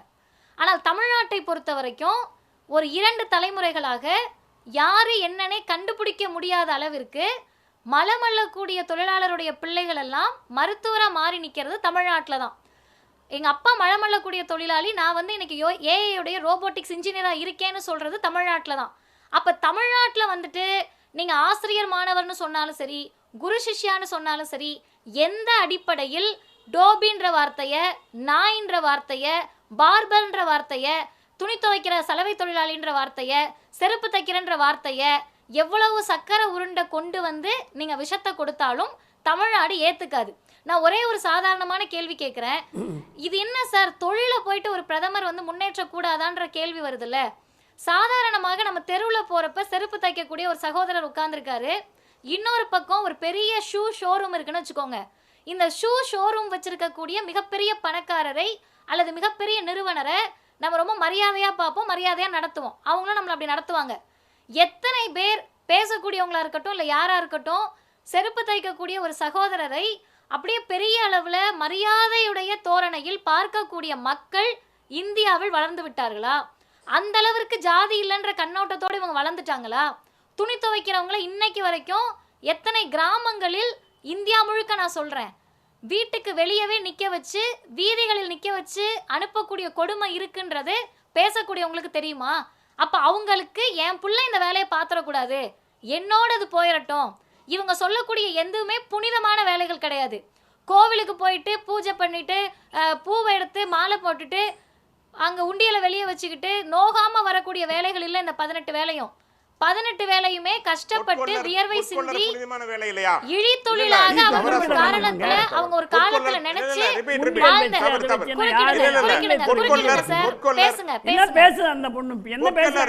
பேசுங்க சார். உடனே நீங்க இந்து சமய அறநிலையத்துறை நித்யானந்தம் சார் கொந்தளிக்க வேண்டாம். உண்டியலை பற்றி பேசினால் நித்யானந்தம் சார் கொந்தளிக்க வேண்டாம். நீங்க என்ன வேணாலும் தலைப்புக்கு வாங்க, நீங்க தலைப்புக்கு வாங்க சார். உண்டியல் பக்கம் தலைப்புக்கு வாங்க சார். அறநிலையத்துறை எடுத்து போது தெரியலனா போய் கேட்கணும். ஆமா, உண்டியல் அக்கவுண்ட் பண்றோம், ஐயர் தட்டல வாங்கி அக்கவுண்ட் இல்லாம கொடுக்கறாங்கன்னு சொன்னேனா அப்படி போனா சார். நீங்க மதிவதனி ஸ்பெசிஃபிக்கா உண்டியல்ல போடுங்க சார். அதுக்கு அக்கவுண்ட் கிடையாது, அதுக்கு அக்கவுண்ட் கிடையாது சார், அதுக்கு அக்கவுண்ட் கிடையாது சார். உண்டியல் வச்சு அக்கவுண்ட் உண்டு சார். கொள்ளை அடிக்கிறதுல பீச் இருக்கும் சார். சிதம்பரம் கோயில கொள்ளை அடிக்கிறது யாரும் பேசுவோமா? ஒரு நிமிஷம் அவங்க ஒரு நிமிஷம் சார் ஒரு நிமிஷம் மதிவதனி கிட்ட கேட்றேன். மதிவதனி ஒரு நிமிஷம், வெளியூர்ல இருந்து பேசுறீங்க. ஒரு பாயிண்ட் திரு ஜி.கே. நாகராஜ் சொல்ற ஒரு ஆர்குமெண்ட்லதே வர. அவர் என்ன சொல்றார், தொழில் செய்யறதுக்கு திறன் இருக்கான்னு மட்டும் தான் பார்க்கறாங்க, ஜாதியை எங்கேயும் பார்க்கல. அது பாயிண்ட் நம்பர் 1. ரெண்டாவது, பிஜேபிக்கு செல்வாக்கு இந்த மாதிரி ஸ்கீம்ஸ் போட்டு மக்கள்கிட்ட செல்வாக்கு வர்றதுனால அவங்களுக்கு செல்வாக்கு வந்துடக்கூடாதுன்றதுக்காக பொய்யான காரணத்தை சொல்லி இந்த திட்டங்களை தடுக்கிறது. மூணாவது, அவங்க தொழிலை அவங்க செய்கிறாங்கப்பா, உங்களுக்கு என்ன, நீங்கள் வேணான்னு சொல்கிறதுக்கு நீங்கள் யார்? கவர்மெண்ட் யார்? இந்த மூணுக்கும் உங்கள் பதில் என்ன? இந்த மூணுல நான் கடைசி கேள்வியிலேருந்து போகிறேன். அவங்க தொழிலை அவங்க பண்ணுறாங்க, கவர்மெண்ட்டுக்கு எதுக்கு இந்த கவலை அப்படின்னு கேட்குறாங்கல்ல, அதில் வந்து நாங்கள் ரொம்ப நேர் எதிராக இருக்கோம். காரணம் என்னென்னா, அவங்க வேலையை அவங்க பார்த்துட்டு போட்டுமே அப்படின்னு ஒரு 100 வருஷத்துக்கு முன்னாடி நாங்கள் விட்டுருந்தோம்னா தமிழ்நாட்டில் இத்தனை படித்த பட்டதாரிகள் உருவாயிருக்க மாட்டாங்க. குலக்கல்வி திட்டத்தை கொண்டு வந்தப்ப ராஜகோபாலாச்சாரியார் சொன்னார், சலவை தொழில் செய்கிறவங்கெல்லாம் படிச்சிட்டிங்கன்னா என்ன பண்ணுறது, சலவை தொழில் செய்கிறவங்க பிள்ளை சலவை தொழில் தான் பார்க்கணும்னு சொன்னார். அந்த நிலைமையிலேயே இன்றைக்கி விட்டுருந்தோம்னா தமிழ்நாட்டில் சலவை தொழில் செய்கிறவங்களோட பிள்ளை இந்த அளவுக்கு வந்திருக்க முடியாது. அப்போ நீ ஏதோ ஒரு வேலையை பார்த்துட்டு போ, நான் பாட்டு கவர்மெண்ட்டை நடத்துகிறேன்னு குஜராத் மாதிரி உத்தரப்பிரதேசம் மாதிரி தமிழ்நாடு இருக்க முடியாது. ஏன், என்ன காரணம்னு கேட்டிங்கன்னா, ரெண்டாவது நீங்கள் கேட்ட கேள்வி, 18 வயது நிரம்பிய ஒரு குழந்தை, அது 18 வயதுனா குழந்தை சட்டப்படி, அவங்க கிட்ட இப்போ என்னவே எடுத்துக்கோங்க, இல்லை பேசக்கூடிய யாருனாலும் சூர்யா அவர்களாக இருக்கட்டும் அல்லது அண்ணன் தமிழ் காமராசனாக இருக்கட்டும், ஏன்னா மற்றவங்கள பற்றி பேசினா சார் கொந்தளிப்பார், நான் எங்களையே சொல்கிறேன், சின்ன வயசில் எங்களை போன்றவர்கள் இருக்கிறப்ப ஏதாவது ஒரு விஷயத்தை பார்க்குறப்ப அதை செய்யணுன்ற ஆர்வம் வரும். திடீர்னு இப்போ எங்கள் வீட்டிலேயே இருக்கிற குழந்தைங்க, நான் பக்கத்து வீட்டு குழந்தைங்கலாம் கிண்டலாக பேசி கேட்டிருக்கேன், பானிபூரி கடை வைப்போமா, ஃப்ரைட் ரைஸ் கடை வைப்போமா, சாக்லேட் கடை வைப்போமா, வேஃபில் கடை வைக்குமான்னு பேசுவோம். இது வந்து அந்த குழந்தைகளுடைய இயல்பு, ஏதாவது ஒன்று செய்யணும் அப்படின்னு சொல்லி. ஏன்னா அந்த 18 வயசு அப்படின்றது சீக்கிரமாக நம்ம கையில் காசு இருந்தால் நல்லா இருக்குமே அப்படின்னு நினைக்கக்கூடிய வயசு. அந்த வயதில் இவங்களுக்கு வரக்கூடிய டிஸ்ட்ராக்ஷனை எல்லாம் தடுத்து, இவங்களுக்கு வரக்கூடிய எதிர்மறை சிந்தனையெல்லாம் தடுத்து, நீ படிக்கணும்ப்பா, படித்து உருப்பிடணும்ப்பா, நீ பெரிய சயின்டிஸ்ட் ஆகணும், டாக்டர் ஆகணும், இன்ஜினியர் ஆகணும், டீச்சர் ஆகணும், வக்கீல் ஆகணும்னு தமிழ்நாடு அரசு புதுமை பெண் திட்டம், தமிழ் புதல்வன் திட்டம், நான் முதல்வன் திட்டம்னு கொண்டு வருது. அதுலேயும் குறிப்பாக பார்த்தீங்கன்னா, மீனவர் வீட்டு பிள்ளை மீனவர் வேலை பார்க்கணும்னு சொல்லக்கூடியது விஸ்வகர்மா யோஜனா. இவங்க இல்லைன்றாங்க. ஃபேமிலி பேஸ்டுன்ற வார்த்தைக்கு கடைசி வரைக்கும் அவங்க 2 பேரும் அர்த்தம் சொல்லலை. ஜாதி எங்கே வருதுன்னு கேட்டால் ஃபேமிலி பேஸ்டுன்ற வார்த்தையில் வருது. அப்போ இன்னைக்கு நான் முதல்வன் திட்டத்தில் மீனவ குடும்பத்தில் படித்த குழந்தை இங்கிலாந்து போயிட்டு வந்து எங்கள் கிராமத்திலேயே மீனவ குடும்பத்தில் பிறந்து முதல் முறையாக ஃப்ளைட்டில் பறந்து இங்கிலாந்து போகிறது நான் தான் பேசுது. அதனால தமிழ்நாடு அரசு, தமிழ்நாடு கவர்மெண்ட், நீ உன் வேலையை பாரு, நான் பாட்டு என் வேலையை பார்க்குறேன்னு பார்க்க முடியாது. அதுக்கடுத்து நீங்கள் கேட்ட முதல் கேள்வி, இந்த ஜாதி அப்படின்றது எங்கே வருதுன்னு சொல்லுங்கன்னு கேட்குறாங்கல்ல. ஜாதி எங்கெல்லாம் வருது அப்படின்றதுக்கு நாங்கள் சொல்கிறோம். செருப்பு தைக்கக்கூடிய தொழில் அப்படின்றது இன்னைக்கு இருக்கக்கூடிய ஓபிசி எஃப்சியில் எத்தனை பேர் எங்க வாங்க வாங்க நம்மளாம் செருப்பு தைக்க போகலாம் அப்படின்னு போகிறதுக்கு தயாராக இருக்காங்க, இல்லை எத்தனை பேர் அதை ஸ்கில் பேஸ்டாக கற்றுட்டு இருக்காங்க. பூ கட்டக்கூடிய வேலையை இவங்க சொல்கிறாங்க. குழந்தைங்க 18 வயசில் நான் பூ கட்டி சம்பாதிச்சுக்கிறேன்னு போயிடுறாங்கன்னே வச்சுப்போம். இவங்க பேச்சுக்கு இவங்கெல்லாம் வந்து பரம்பரையெல்லாம் இல்லை, ஏதோ ஒரு ஆசிரியர்கிட்ட கற்றுக்கிட்டு போகிறாங்கன்னே வச்சுப்போம். 18 வயசில் ஒரு குழந்தைய கல்லூரியிலிருந்து, அதாவது படிப்பிலிருந்து நீங்கள் அப்படியே பிடுங்கி வேற பக்கம் தூக்கி போட்டிங்கன்னா திரும்ப படிப்பு மேலே அக்கறை வருமா? அல்லது இதே பிரதமர் மோடி கொடுக்குற 1 லட்சம் 2 லட்சம் கடனை வச்சுக்கிட்டு அந்த குழந்தைங்க அவங்க வாழ்க்கை ஃபுல்லாக ஓட்டிட முடியுமா? ஒருவேளை அவங்க கொடுக்குற கடனை வச்சு நாங்கள் ரொம்ப பெரிய ஆளாக இருக்கோம்னு நினச்சா கூட 35 வயசுக்கு மேலே ஐயையோ நம்ம படிப்பு போயிடுச்சேன்ற அக்கறையோ ஆர்வமோ வந்தால் திரும்ப படிக்கிறக்கூடிய இந்த எஜுகேஷனல் சிஸ்டம்குள்ளே அவங்களால வர முடியுமா? அப்போ 18 வயசு அப்படின்றது ஒரு குழந்தை பருவத்தில் அந்த குழந்தைக்கு எது சரி எது தவறு என்று சொல்ல வேண்டிய கடமை பெற்றோர்களுக்கு எவ்வளவு இருக்கோ அதை விட ஒரு படி மேலாக அதை ஆளக்கூடிய மாநில அரசுக்கு இருக்கு. வட இந்திய மாநிலத்தில் அந்த அரசுகளுக்கு அக்கறை இல்லாம நீ 18 வயசுல போய் கடன் வாங்க படின்னு சொன்னா தமிழ்நாடு அரசும் அதையே சொல்ல வேண்டும் என்று எதிர்பார்க்க முடியாது. காரணம் இது தமிழ்நாடு. நான் தொடர்ந்து பேசலாமா? 18 வயசுங்கிறது குழந்தை கிடையாது. 18 வயசுங்கிறது திருமணத்தையே நிர்ணயிக்கக்கூடிய வயதாக இருந்தது. சார், சட்டம் தெரியுமா உங்களுக்கு? 18 வயது நிரம்பாதவர்கள் யாரு சார் சொல்லுங்க? புரியுதுங்களா? சட்டப்படி குழந்தைகள் யாரு சொல்லுங்க? பாடப்படிப்பை விட்டு உங்களுடைய மூதாதையர்கள் சட்டத்திலையும் நிபுணத்துவம் பெற்றிருக்கீங்க, நீங்க ஜோசியத்திலையும் நிபுணத்துவம் பெற்றிருக்கீங்க, எல்லாத்துலயும் நிபுணத்துவத்தோட உட்கார்ந்தீங்கன்னா 18 வயசு நிரம்பாதவர்கள் யாரு? குழந்தைனா யாரு?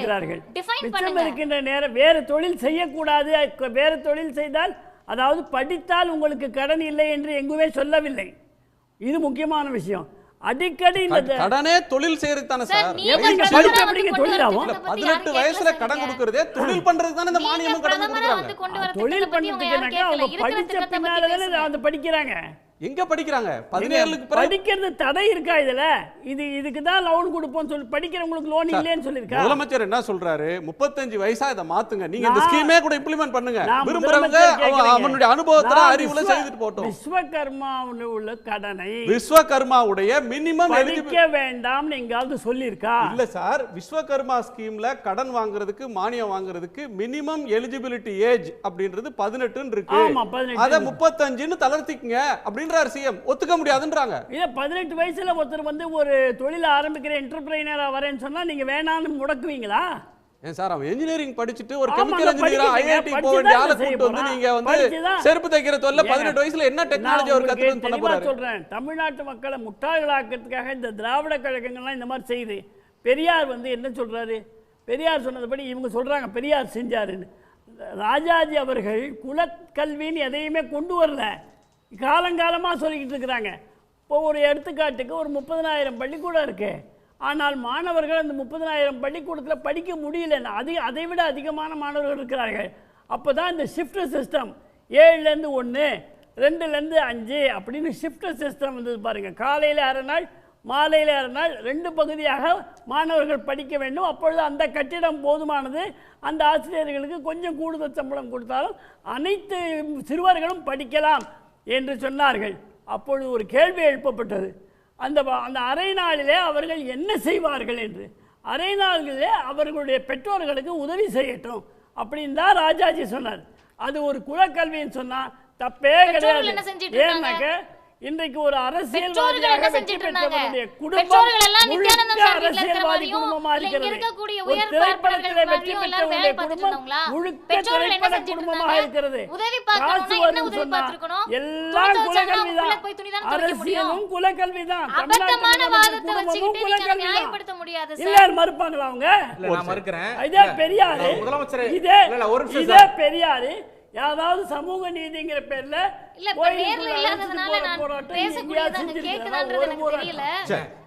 வைத்தியநாத ஐயரும் முத்துராமலிங்க தேவர் ஐயா அவர்களும் சேர்ந்துதான் மீனாட்சி கோயில பண்ணாங்க. இந்த யாருங்க தடுத்தது?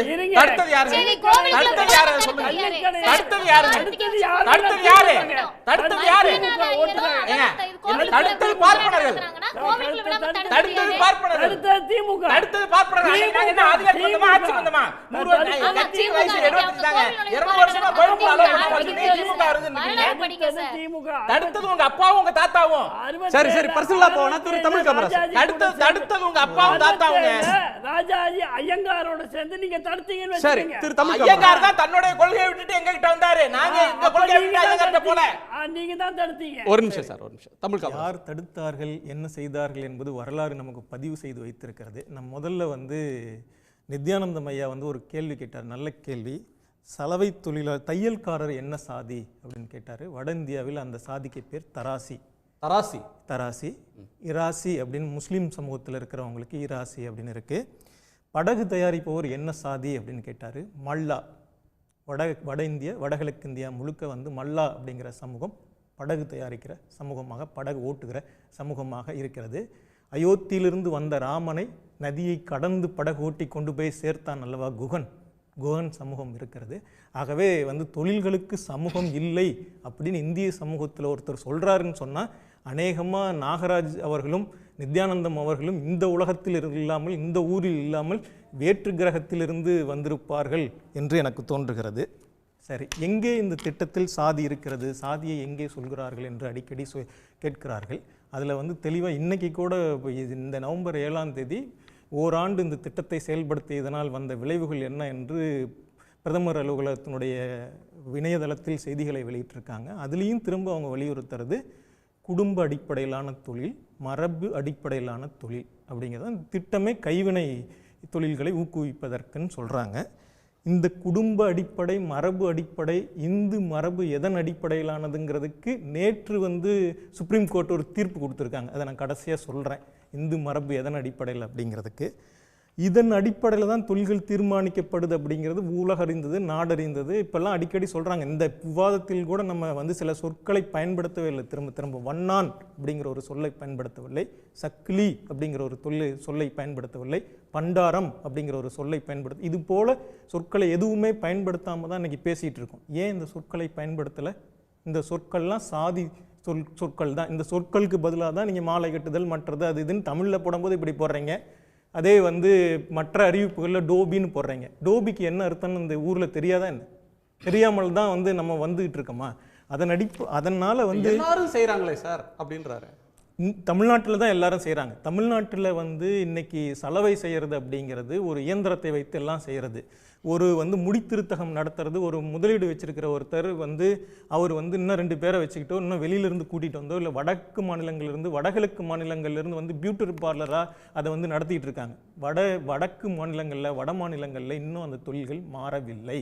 இது வந்து எப்படி நடந்தது அப்படின்னு சொன்னால், ஒரு அரை நூற்றாண்டு காலமாக திராவிட இயக்கங்கள், திராவிட முன்னேற்ற கழகத்தினுடைய ஆட்சியினால் வந்து இந்த மாற்றங்கள் நடந்தது. அதனால தான் இப்படி நடந்திருக்கு. சரி, நான் இந்த இடத்துல வந்து இந்த மாற்றம் வந்து அங்கே நடக்கலை அப்படிங்கிறதுக்கு வந்து ஆசுதோஷ் வர்ஷினி அவங்க வந்து இம்ப்ராபபிள் டெமோக்ரஸி அப்படின்னு ஒரு புத்தகம் எழுதியிருக்காங்க. வடக்கு தெற்கு பொருளாதார வளர்ச்சி மாதிரிகளை வந்து ஒப்பிட்டு ஆராய்ச்சி செஞ்சுருக்காங்க. ஏன் வட மாநிலங்களில் இது போன்ற பிற்போக்குத்தனமான இயக்கங்கள், அதாவது மதம், சமூகம், குடும்பம் வழியில் வந்தது இப்படிலாம் சொல்கிற இதன் வழியில் இயக்கங்கள் அங்கே அரசியல் ஆதிக்கம் செலுத்த முடிகிறது என்றால், அங்கே வந்து பல தொழில்கள் இன்னும் மரபு வழியில் தான் இருக்குது. அந்த மரபை மீறி கொண்டு தான் வந்து தொழில் கிடைக்கிற இடங்களுக்கு வந்து ஓடி வந்து இவங்க வர்றதுக்கு வந்து நம்ம ஊர்களை நோக்கி, தென்னிந்திய மாநிலங்களை நோக்கி அல்லது நகர்ப்புறங்களை நோக்கி ஓடுவதற்கு அவங்க அதிக வருமானம் ஒரு காரணம் அப்படின்னு சொன்னால், இன்னொரு காரணம் வந்து கிராமப்புறங்களில் இருக்கக்கூடிய ஒடுக்குமுறைகளை மீறி தான் வந்து அதை நோக்கி போயிட்டு இருக்காங்க. அடிக்கடிங்க சார், விக்ஷித் பாரத், வளர்ந்த பாரதம், digital India, start up India, make in India, இப்படி வந்து ஒரு மாடர்னாக ஒரு சொசைட்டியை கொண்டு போகிறதுக்கு ஒரு தொழில் வளர்ச்சிக்கு வந்து ஸ்கீம்ஸ் இருக்கு. இதனுடைய நோக்கத்தை புரிஞ்சுக்க முடியுது. இந்த காலகட்டத்தில் கைவினை தொழிலை ஊக்குவிக்கிறோம், அவர்களுக்கு பயிற்சி தேவை, கடன் உதவி தேவை, அவங்களுக்கு மார்க்கெட்டிங் பண்ண தேவைன்ற பேரில் ஒரு பெரிய ஸ்கீமை விஸ்வகர்மா ஸ்கீம் அப்படின்னு கொண்டு வர்றது ஒன்றுக்கொன்று முரணானதா? அது இந்த திட்டமே முரணானதாக இருக்குது. முதல்ல மேக் இன் இந்தியா அப்படின்னு சொல்லிட்டு இப்படி நாங்கள் வந்து இந்த இதை முழுக்க வந்து நவீனமயப்படுத்த போகிறோம், எல்லாத்தையும் செய்ய போகிறோன்னு சொல்லிட்டு இருக்காங்க. இன்றைக்கி வந்து இவங்க குறிப்பிட்டிருக்கிற இந்த தொழில்கள் முழுக்க காலனி தயாரித்தலாகட்டும், இல்லை கைவினைப் பொருட்கள், எந்த கைவினைப் பொருட்கள் தயாரித்தலாகட்டும், இதெல்லாம் வந்து ஏஐயில் வந்து மாறி முழுக்கவே தொழில்நுட்ப அடிப்படையில் ஒரு வந்து ஆட்டோமொபைல் இண்டஸ்ட்ரிக்குள்ளார சாதாரணமாக அதை தயாரிச்சிட முடியும். இது எதுக்கு கைவினைகளாக நம்ம இந்த காலத்தில் கட்டிப்பிடிச்சு அழுதுகிட்டு இருக்கணும்? எந்த ஊருக்கு போகிறதுக்கு தேவையில்லாத வழி. மேக் இன் இந்தியாங்க முழக்கம் இப்போ எங்கே போயிட்டுது? எங்கேயுமே தெரில. சரி, இன்றைக்கி சார் சொன்னார் இதில் 2.5 கோடி விண்ணப்பங்கள் வந்திருக்குது. 2.5 கோடி விண்ணப்பங்களில் எத்தனை விண்ணப்பங்கள் நீங்கள் தகுதிக்குரியதாக இன்னும் பணம் கொடுக்கல? ஒரு ஆண்டு ஆகி இன்னும் பணமே கொடுக்கல. ஆனால் எத்தனை விண்ணப்பங்களை தகுதிக்குரியதாக எடுத்துருக்கிறீங்க? 23 லட்சம் விண்ணப்பங்கள், சொச்சம் விண்ணப்பங்கள். மற்றதெல்லாம் என்னாச்சு? ஏன் வந்து கிராம பஞ்சாயத்து தலைவர் அவருடைய குடும்ப மரபு தொழில்னு சான்றிதழ் கொடுக்க சொல்கிறீங்க? அதுக்கு எதுக்குமே இவங்க வந்து இந்த விஏஓ கொடுத்தா என்ன, பஞ்சாயத்து பிரசிடென்ட் கொடுத்தா என்ன, நீங்க எதிர்க்கணுன்றதுக்காகவே இப்படி எதிர்க்கிறீங்க. 18 வயசுல கொடுத்தா என்ன அப்படின்னு ஒரு கேள்வி வைக்கிறார். நல்ல கேள்விதான் வந்துட்டு. ஆனால் இந்த பட்டியலிட்டு இருக்கிற அந்த தொழில்கள்லாம் இருக்குதுல்ல, இப்போ வந்து தச்சர், அதாவது குயவர், சிற்பிகள், கல் தச்சர்கள், காலனி தைத்தல், இது போன்ற தொழில்கள், கொத்தனார், இந்த மாதிரி தொழில்களை தான் சொல்கிறாங்க. குறைந்தபட்சம் இதுலேயாவது பூசை செய்தல் அப்படிங்கிறது ஒரு கைவினை இல்லை போல தெரியுது. இல்லைன்னா வந்து ஒன்றிய அரசாங்கம் அதுலேயும் இதில் சேர்த்துருக்கும். பூசை செய்தல் அப்படிங்கிறது என்னன்னு எனக்கு தெரியல. இல்லை வந்து இந்த ஜோதிட ஹேண்டிகிராஃப்ட்ல வரல, அது கைவினை தொழில் இல்லை. ஓ, அது அறிவு வினை துணைகள், கைவினைன்னு சொல்லலாம். சரிங்க. தமிழ்நாட்டில் அதை கைவினை தொழில் அப்படின்னு சொல்லுவாங்க போட்டுருக்கு. அது கைவினை தொழில் இல்லை, அது கைவினை தொழில். நல்லது. இது வந்து தமிழ்நாட்டில் இந்த மாதிரியான தொழில்களில் வேற பேர்களில் சொல்கிறாங்க. அதுதான் முன்னாடி மதிவதனையும் சொன்னாங்க, இவரும் சொன்னாங்க. அது ஒரு பித்தலாட்டம் அப்படின்னு பெரியார் சொன்னார். அது மக்களை ஏமாற்றி பணம் சம்பாதித்தல் அப்படின்னு சொன்னாங்க. இது இருக்கட்டும். இந்த மாதிரியான தொழில்களில் வந்து தேர்ந்தெடுத்து இவங்க கொடுத்துருக்கிறதே அந்த மாநிலங்களில் இருக்கிற அடித்தட்டு மக்கள் இருக்காங்கல்ல, இந்த மக்கள் தான் அந்த கிராமப்புற சமூகங்களிலிருந்து வெளியேறி கொண்டு வருகிறார்கள். இதன் மூலமாக தான் அந்த கிராம சமூகங்களில் வட இந்திய மாநிலங்களில் இருக்கக்கூடிய கிராம சமூகங்களில் ஒரு 50 ஆண்டுகளுக்கு முன்னாடி நம்ம ஊர்களில் நடந்தது, 20 ஆண்டுகளுக்கு முன்னாடி நம்ம கிராமப்புற சமுதாயங்களில் ஏற்பட்ட மாற்றங்கள் இப்போ வந்து அங்கே தீவிரமாக நடந்துகிட்டு இருக்கு. இவங்க அந்த ஊர்களிலிருந்து வெளியேறி தொழிலை தேடி வேற வேலைகளை தேடி வெளி மாநிலங்களுக்கு அருகாமையில் இருக்கிற நகரங்களுக்கு வந்து சேர்ந்துகிட்டு இருக்காங்க. இதை தடுத்து நிறுத்துவதற்கு தான் அவங்க இந்த திட்டம். நீங்க இந்த திட்டத்தினுடைய நோக்கமே என்னதுன்னு சொன்னா 1 லட்சம் ரூபாய் கொடுக்குறாங்க ஓராண்டுக்கு. ஓராண்டு முடிந்த பிறகு அடுத்த நீங்க விண்ணப்பிச்சீங்கன்னா 2 லட்சம் ரூபாய். இந்த 1 லட்சம் ரூபாய் 3 லட்சம் ரூபாயை வைத்துக்கொண்டு இந்த காலத்துல யாராவது ஒரு தொழிலை நடத்திட முடியுமா? சரி, ஒரு ஸ்பெசிஃபிக்கான 2 பாயிண்ட்டுக்கு பதில் சொல்லுங்க. ஒன்று, முதலமைச்சர் சொல்றது ஜாதி அடிப்படையிலான தொழில் முறையை இது வலுப்படுத்துன்றதுனால நாங்கள் எதுக்குறோம். சில மாடிஃபிகேஷன்ஸ் கேட்டோம், அவங்க ஒத்துக்கொள்ளலை, அதனால் நாங்கள் நிராகரிச்சிட்டோம். 2வது, ஏன் ஒன்றிய அரசு பொதுவாக ஒரு தேசம் தழுவிய அளவில் ஒரு திட்டத்தை போடுறாங்க அப்படின்னா, முன்பெல்லாம் சில மாநிலங்கள்லேருந்து எங்களுக்கு இது ஒத்து வராது, இதில் இந்த மாடிஃபிகேஷன் பண்ணிக்கலாம் அப்படின்னு சொன்னால் சரின்னு இலகுவாக அதில் வந்து ஃப்ளெக்சிபிளாக இருப்பாங்க. இதில் இந்த சஜஷன்ஸை ஏன் அவங்க நிராகரிக்கிறாங்க? இதில் அந்த திட்டத்தினுடைய நோக்கமே அதுதான். அவங்க முதலமைச்சர் எழுதியிருக்கிற கடிதத்தில் 2 முக்கியமான விஷயங்களை குறிப்பிட்டிருக்காங்க. ஒன்று வயது, 18 வயது, அதாவது பள்ளி படிப்பை இடைநிறுத்தியவர்கள். இது வந்து அரசாங்கம், ஒன்றிய அரசாங்கம் பயன்படுத்தக்கூடிய ஸ்கூல் டிராப் அவுட் அப்படிங்கிறது ஒன்றிய அரசாங்கம் பயன்படுத்தக்கூடிய வார்த்தை தான். இந்த கடனையும் வாங்கி தொழிலையும் செஞ்சுக்கிட்டு போய் படிக்கிறதுக்கு எந்த தடையுமே இல்லையே, படிக்க வேணாம்னு சொல்லலையேன்றாரு. அப்பனா வந்து இந்த 1 லட்சம் ரூபாயை கொடுத்து நீங்க படிக்க போங்க அப்படின்னு சொல்லலாம். அது சிறப்பு. ஏன்னா நம்முடைய அரசியல் அமைப்பினுடைய அடிப்படை வழிகாட்டு நெறிமுறை என்னன்னா, பள்ளி கல்வியை எல்லோருக்கும் உத்தரவாதப்படுத்தணும். அரசியலமைப்பு வந்ததுலேருந்து 15 ஆண்டுகளுக்குள்ளார உத்தரவாதப்படுத்தணும். ஆனால் இப்போ வந்து நம்ம 70 ஆண்டுகள் கடந்த பிறகும் இந்த நாட்டில் இருக்கிற எல்லாருக்கும் பள்ளி கல்வியை உத்தரவாதப்படுத்த முடியல. அதுக்கு ஏதாவது ஒன்றிய அரசாங்கம் ஏதாவது திட்டம் போட்டிருக்கா? சர்வசிக்ஷா அபியான் மாதிரியான திட்டங்கள்லாம் போட்டுட்டு இவங்க என்ன பண்ணுறாங்கன்னா, ஸ்பெஷலைசேஷன் பண்ணுறதுக்கும் மற்றதுக்கும் இல்லை மாநில அரசாங்கங்களுக்கு கல்வி நிதியை எப்படி வெட்டுறது அப்படிங்கிறதுக்கான திட்டங்கள் தான் போட்டுக்கிட்டு இருக்காங்க. இதனால் வேறு எதுவும் நடக்கலை. அவங்க முதலமைச்சர் சொல்லியிருக்கிற ரொம்ப 2 முக்கியமான அந்த விஷயங்கள்னால தான் இவங்க வந்து அந்த பதட்டம் அடைஞ்சாங்க. அவங்க கடிதம் வந்து எழுதி இப்போ ஜனவரி மாதமே, இந்த ஆண்டு ஜனவரி மாதமே அவங்க கடிதம் எழுதியிருந்தாங்க. அந்த கடிதத்துக்கு அவங்க எதுவும் பதிலும் கொடுக்கல.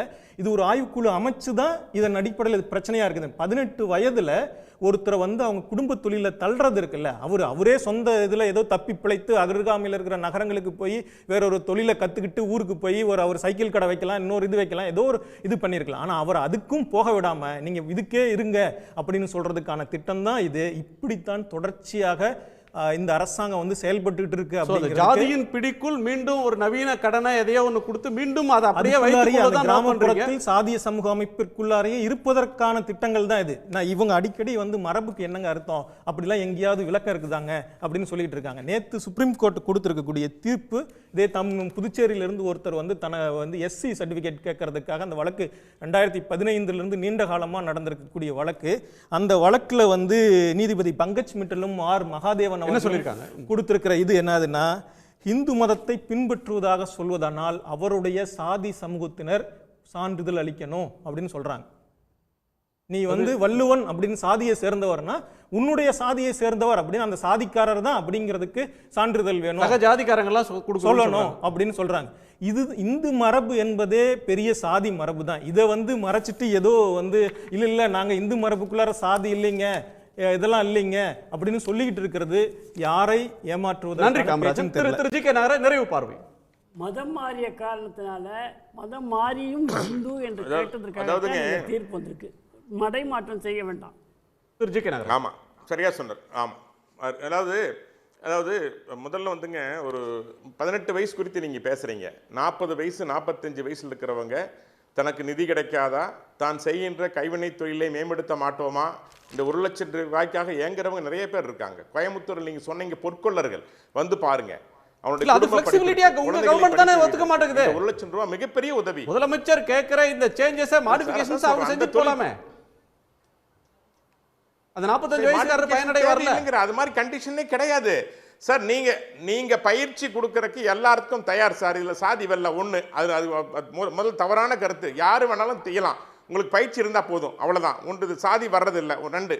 ரெண்டாவது நான் சொல்ற ஒரே ஒரு என்னுடைய கருத்தை நான் பதிவு வைக்கிறது, இது நீங்கள் ஐஐடியோட கம்பேர் பண்ணுறீங்க, ஐடியோட கம்பேர் பண்ணுறீங்க, பாலிடெக்னிக் இது வந்து படிப்பறிவு இல்லாதவங்களுக்கு அதை வைத்து நீங்கள் ஒரு 40 வயசில் 30 வயசில் அவங்களுக்கு ஒன்றும் தெரியாதுங்கிறப்ப இது பெரிய உதவியாக இருக்கிறது. ரெண்டாவது, இதில் 2 ஜாதி நீங்கள் சொல்கிறது செருப்பு தைக்கிறவங்க சலவை தொழிலாளி சொல்கிறீங்க. ஆனால் மற்ற 16 வகை இருக்க, பொற்கொள்ளர் இருக்கிறாங்க, இரும்பு தொழில் செய்கிறவங்க இருக்காங்க, விவசாய குடும்பத்திலிருந்து பல்வேறு ஆயுதங்கள் செய்கிறவங்க இருக்கிறாங்க, இன்றைக்கும் லேட்டஸ்ட்டாக நவீனமாக ஒரு குடிசை தொழில் மூலமாக மீன் விலை செய்கிறவங்க இருக்காங்க. அவனுக்குலாம் தேவைப்படுது. நோக்கம் என்ன? நீங்கள் இப்போது கலைஞர் காப்பீடு திட்டம் வந்துச்சு. ஆக்சுவலாக மத்திய அரசுடைய திட்டத்தை நீ உங்கள் பேருக்கு மாற்றினீங்க. இப்போ கலைஞர் கனவு இல்லைன்னு சொல்லி கொடுக்குறீங்க. இல்லை இல்லை உங்க குவாலிஃபிகேஷன் என்ன தெரியுங்களா? இல்ல ஒரு நிமிஷம், அது என்ன கேட்டிருக்கீங்க? கலைஞர் கனவு இல்லத்துக்கு நீங்க தர வேண்டியது ஜாதி சான்றிதழ் நீங்க கேட்டிருக்கீங்க, மத்திய அரசு கேட்கல. கலைஞருடைய கனவு இல்லத்துக்கு வேணும்னா ஆதார் அட்டையோடு வருமான சான்றிதழும் சாதி சான்றிதழும் வேணும்னு கேட்டிருக்கீங்க. சாதி வாரி கணக்கெடுப்ப நீங்க இருக்கு. ஆமாங்க, நீங்க திமுக கட்சிக்காரருக்கு மட்டும்தான் திட்டங்களை கொடுக்குறீங்க. பல திட்டங்கள் அப்படித்தான் நீங்க கொடுத்த அந்த உறுப்பினர் கார்டுல சார் கேட்கணும் யாருக்கு போய் சேர்ந்திருக்கு? அப்ப திமுகவோட உறுப்பினர் அட்டையில நீங்க ஜாதி பார்க்கல, திமுகவை மட்டும் தான் பார்த்து கொடுக்குறீங்க. அதான் சொல்றேன் சார், நீங்க ஜாதி வாரி கணக்கெடுப்பு எடுப்ப சொல்றீங்க ஒண்ணு. ரெண்டாவது, நீங்க ஜாதி பார்த்து நீங்க செய்யறீங்க, ஜாதி பார்த்து செய்யறது நீங்க சர்டிபிகேட் கேக்குறீங்க. மூணாவது, இன்னொரு பாயிண்ட், மத்திய அரசின் திட்டங்களை திமுக காரருக்கு கொண்டு போய் சேர்த்துறீங்க. அதே நோக்கம் தான் உங்க நோக்கம். இந்த திட்டத்தில் பாஜக வெற்றி விடும், இதை நீங்க கொண்டு போகணும். அதனால தான் சொல்றீங்க நாங்க வேறு விதமாக கொண்டு போறோம், சமூக நீதி நிலைநாட்டு கொண்டு என்ன கொண்டு வர போறீங்க? கலைஞருடைய திட்டத்தில் பெயரை வச்சு அந்த திட்டத்தை உங்க திட்டமான மக்களுக்கு தர போறீங்க. இதுதான் நீங்க இன்னும் சொல்றேன், இந்த திட்டத்தை நீங்க ஏற்றுக்கொண்டீர்கள். அவங்க காசுல செலவு பண்ண போறாங்க, நீங்க ஒன்னும் விஸ்வகர்மா காசு அதுக்கு தர போறது இல்லையே, அது வேணாம்ட்டாங்களே சார். நீங்க அவங்க எழுப்புற எந்த அப்ஜெக்ஷன் அவங்க பணமா? தமிழ்நாட்டு பணம் மிஸ்டர் குணா. இல்ல இல்ல ப்ளீஸ் ப்ளீஸ் கிளியர். இங்க பாருங்க, 1000 ரூபாய் கொடுக்கிறது கவர்மெண்ட் பணங்க, கருணாநிதி அவர்கள் குடும்பத்துடைய பணம் அல்ல, திமுக குடும்ப பணம் அல்ல. நான் வச்சுக்கங்க, பிஜேபி கட்சி ஃபண்ட்ல தான் கொடுக்குறீங்க. விஸ்வகர்மா ஸ்கீமுக்கு, விஸ்வகர்மா ஸ்கீமுக்கு என்ன பிஜேபி கட்சி ஃபண்ட்ல பிரதமர் தான் பேர் வச்சிருக்கோம். கலைஞர்னு பேர் வைக்கல, குடும்ப பணத்துல கலைஞர்னு பேர் வைக்கல சார். நரேந்திர மோடி ஆமா sir, prime minister Narendra Modi பேர். நரேந்திர மோடி ஸ்டேடியம் என்ன காமன் நேம்? ஆஸ்திரேலியால கலைஞர்னு வெச்சுக்கிறீங்க. Who is Kalaignar? Narendra Modi stadium என்ன ஆஸ்திரேலியால கட்டுறாங்க? என்ன சம்பந்தம் சார்? அடல் யோஜனா நீங்க வைக்கலையா? வாஜ்பாய் பேர்ல உங்க நீங்க ஸ்கீம் வைக்கலையா சார்? இன்னைக்கு நீங்க அந்த மாதிரி பேர் வைக்கிறதுக்கு நீங்க எதிர்ப்பா? வாஜ்பாய் பேர் நீங்க நீக்கிறீங்களா? தீன் தயாள் உபாத்யாயா பேர் நீங்க வைக்கலையா? எம்ஜிஆர் பேர் நாடு திட்டம் வைக்கணும் சார். தீன் தயாள் உபாத்யாயா பேர்ல ஸ்கீம் இருக்குல்ல, அது நிராகரிச்சு நீக்கிடுவீங்களா? 1-2க்கு வைக்கலாங்க சார். பிஎம் அது எங்க வைக்கணும் சார்? 1-2 என்ன சார்? வைக்க கூடாதுனா வைக்க கூடாது. எல்லாத்துக்குமே வாக்களிங்க. இல்ல உங்களுக்கு வைத்தறிச்சல் ஒரே கேள்வி. உங்க பேர் இருக்கு பிஎம். சரி சார், ஒரு இடைவேளைக்கு பிறகு நம்ம பேசலாம். ஜாதி அடிப்படையிலான தொழிலை வலுப்படுத்தக்கூடிய பிரதமரின் விஸ்வகர்மா திட்டத்தை தமிழ்நாட்டில் செயல்படுத்த மாட்டோம் என்று முதலமைச்சர் மு.க. ஸ்டாலின் அறிவித்திருப்பது சரியா தவறா என்று நேயர்கள் முன்னாடி கேட்டிருக்கிறோம் யூடியூப்ல. ஒரு சிறிய இடைவேளைக்கு பிறகு நேயர்களுடைய கருத்தை கேட்டு நாம விவாதிக்கலாம். ஒரு சிறிய இடைவேளைக்கு பிறகு கேள்விக்களம் தொடரும்.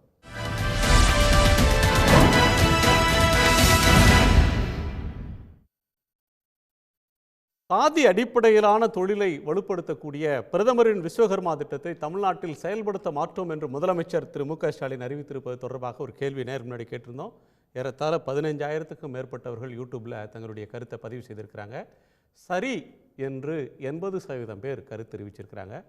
இந்த திட்டத்தை நிராகரித்தது சரி என்பது 80% பேருடைய கருத்து, தவறு என்பது 16% பேருடைய கருத்து, கருத்து இல்லை என்பது 4% பேருடைய கருத்து.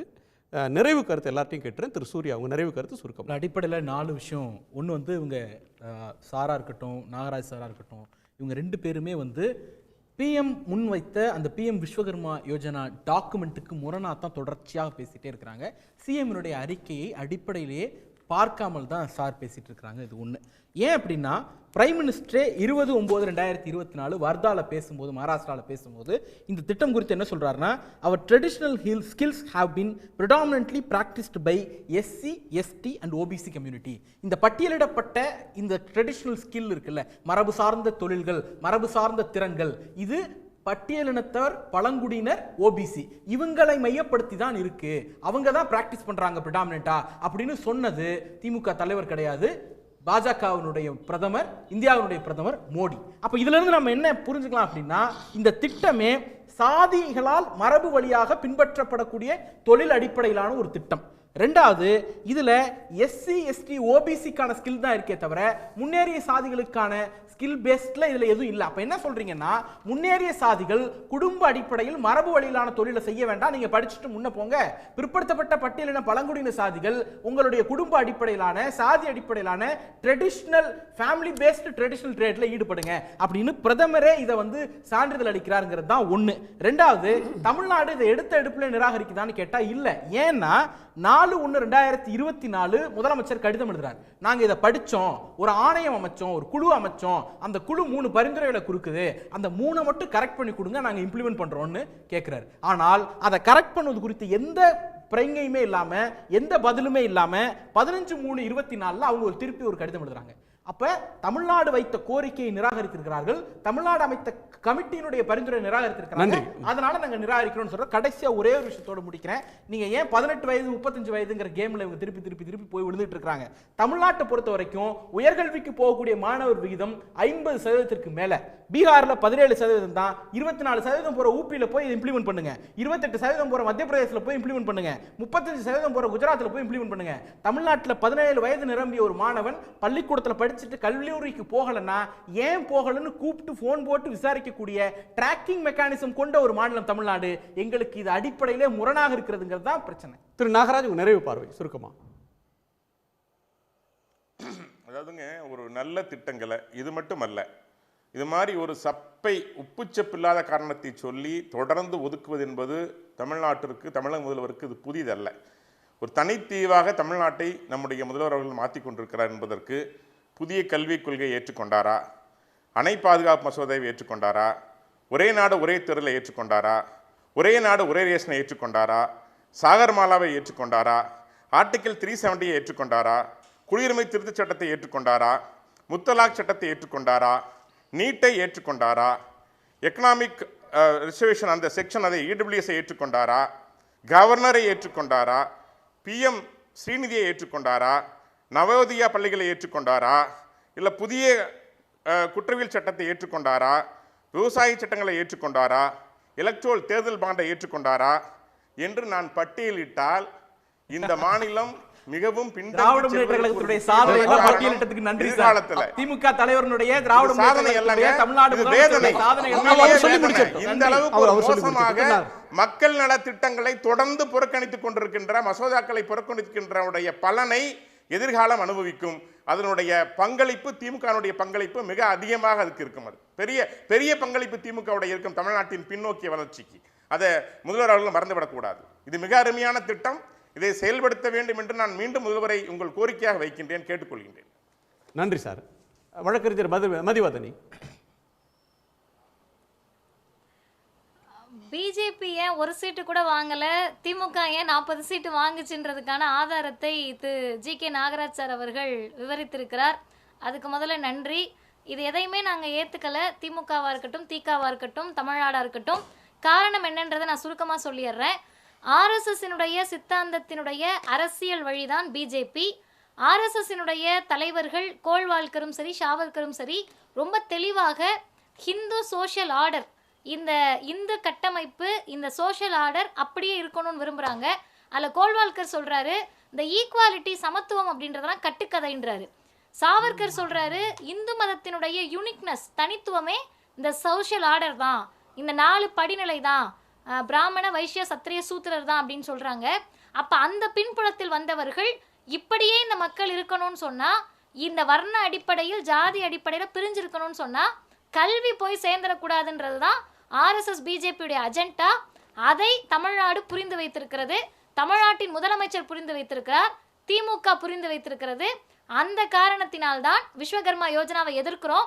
ஒருவேளை திரு நாகராஜ் சார் இவ்வளோ சொல்கிறாருல்ல, இதை ஏற்றுக்கங்க நல்லதுன்னு சொல்லி, அவர் கோவையில் நிறைய பேரை பார்த்துருக்காருல, 40-45 வயசுல இந்த 1 லட்ச ரூபாய் கடன் வாங்காமல் தவிச்சுக்கிட்டு இருக்க மக்களுக்கு, அந்த மக்களுக்கு நீங்கள் வாங்கி கொடுங்க, எங்கள் பிள்ளைங்க படிக்க போட்டோம். யாரெல்லாம் வட இந்தியாவில் கைவினை கலைஞர்களாக இருக்க விருப்பப்படுறாங்களோ அவங்களுக்கு நீங்கள் எதனாலும் செய்யுங்க. படிக்க விருப்பமே இல்லைன்னா கூட அந்த பிள்ளைகளுக்கு கல்வியை கொடுத்து 20 வயதுக்கு மேலே கல்வியின் மீது அவர்களுக்கே அந்த ஆர்வம் வந்து மேற்படிப்பை தொடர்வதற்கான வாய்ப்பை தமிழ்நாடு அரசும் ஏற்படுத்தி கொடுக்கும். நன்றி நன்றி நன்றி. 9,917.99 கோடி கைவினையினால் நமக்கு கிடைத்த அந்நிய செலாவணி. இதை நம்ம கைவினையை பற்றி நம்ம ரொம்ப கேவலமாக வந்து பேசிட்டோம். அப்படி கிடையாது.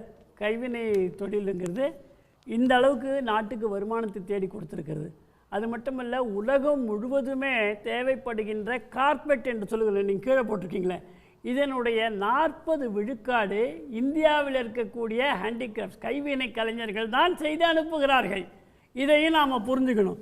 அதுக்கப்புறம் உள்ளன்னு வுட்ஒர்க்கில் உள்ள அழகு, எம்ப்ராய்டரி, இதெல்லாம் வேறு எந்த நாட்டிலையும் இவ்வளோ பார்க்க முடியாது.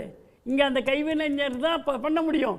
இவ்வளவு முக்கியத்துவம் வாய்ந்த கைவினையை, இந்த கலைஞர்களை அவர்களுக்கு உதவக்கூடாது, அவர்கள் படித்தால் போதும் என்றால் இதுவும் நாட்டுக்கு தேவை.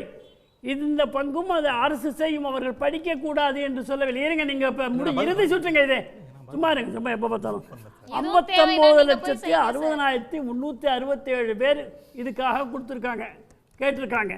25 இவர் கேட்டார் எத்தனை பேர் கொடுத்தாங்கன்னு தெரியல. 25,23,964 பேருக்கு கொடுக்கப்பட்டிருக்கிறது. 25,812 பேருக்கு பரிசீலனையில் உள்ளது. நீங்க மேல போட்டு சொல்லிருக்கணும், கீழே அது நான் பார்க்க ஒரு கொட்டேஷன் மட்டும் முடிச்சிருங்க சார், நீங்க முடிச்சிருங்க. 2,60,27,671 பேர். புரியுதுங்களா? விஜயகாந்த் படத்தில் தான் சார் இவ்வளவு புள்ளி விவரம் வரும். அந்த புள்ளி ஏன்னா இவர் கேட்டார்ல எத்தனை பேர் கொடுத்தாங்கன்னு தெரியல, சொல்லி ஆகணும்ல. அதனால வெற்றி திட்டங்கள் எல்லாம் இல்லை, இவைகளெல்லாம் வெற்றி திட்டங்கள். அதைத்தான் மகாராஷ்டிரா மக்கள் உங்களுக்கெல்லாம் உணர்த்தி இருக்கின்றார்கள்.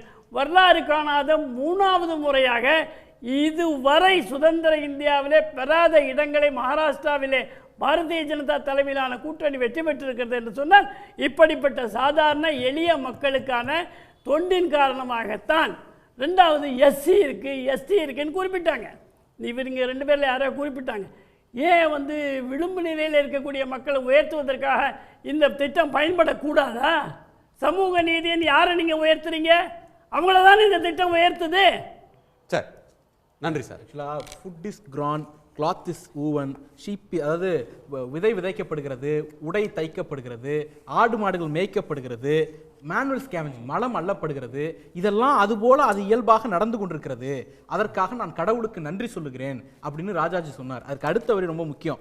ஏன்னா இதெல்லாம் செய்வதற்கு respective caste are still there. எது விதை விதைக்கிறதுக்கும் மலம் அள்ளுறதுக்கும் ஆடு மேய்க்கிறதுக்கும் மாடு மேய்க்கிறதுக்கும் அந்தந்த சாதிகள் இன்னமும் இருக்கிறதே அப்படிங்கிறதுக்காக நான் கடவுளுக்கு நன்றி சொல்றேன் ராஜாஜி சொன்னார். இன்னைக்கு வந்து கைவினை கலைஞர்கள்னால இவ்வளவு பெரிய பொருளாதாரம் இருக்கு, அவங்கள கல்லூரிக்கு அழைக்காதீங்க, அவங்கள கைவினைகளாகவே வச்சுக்கங்கன்னு அவர் சொன்னார். அப்ப ராஜாஜி வழியில் அவர் இன்னைக்கும் உறுதியா இருக்கிறார். பெரியார் வழியில் நாங்க குலக்கல்வியை இன்றைக்கு எதிர்க்கிறோம். அவர் ஆதாரத்தோட இப்ப சில விஷயங்களை சொன்னார். பெரியார் ராஜாஜி சொன்னார், ராஜாஜி பள்ளிக்கூடங்களுக்கு கட்டிடங்கள் இல்லையே, பொருளாதார வசதி இல்லையே என்றுதான் 2 ஷிஃப்ட் பண்ணி மிச்சம் இருக்கிற நேரத்தில் என்ன பண்ணுவாங்கன்னு சொன்னா இதையெல்லாம் செய்யட்டும் தப்பில்லையே அப்படின்னு சொன்னார்.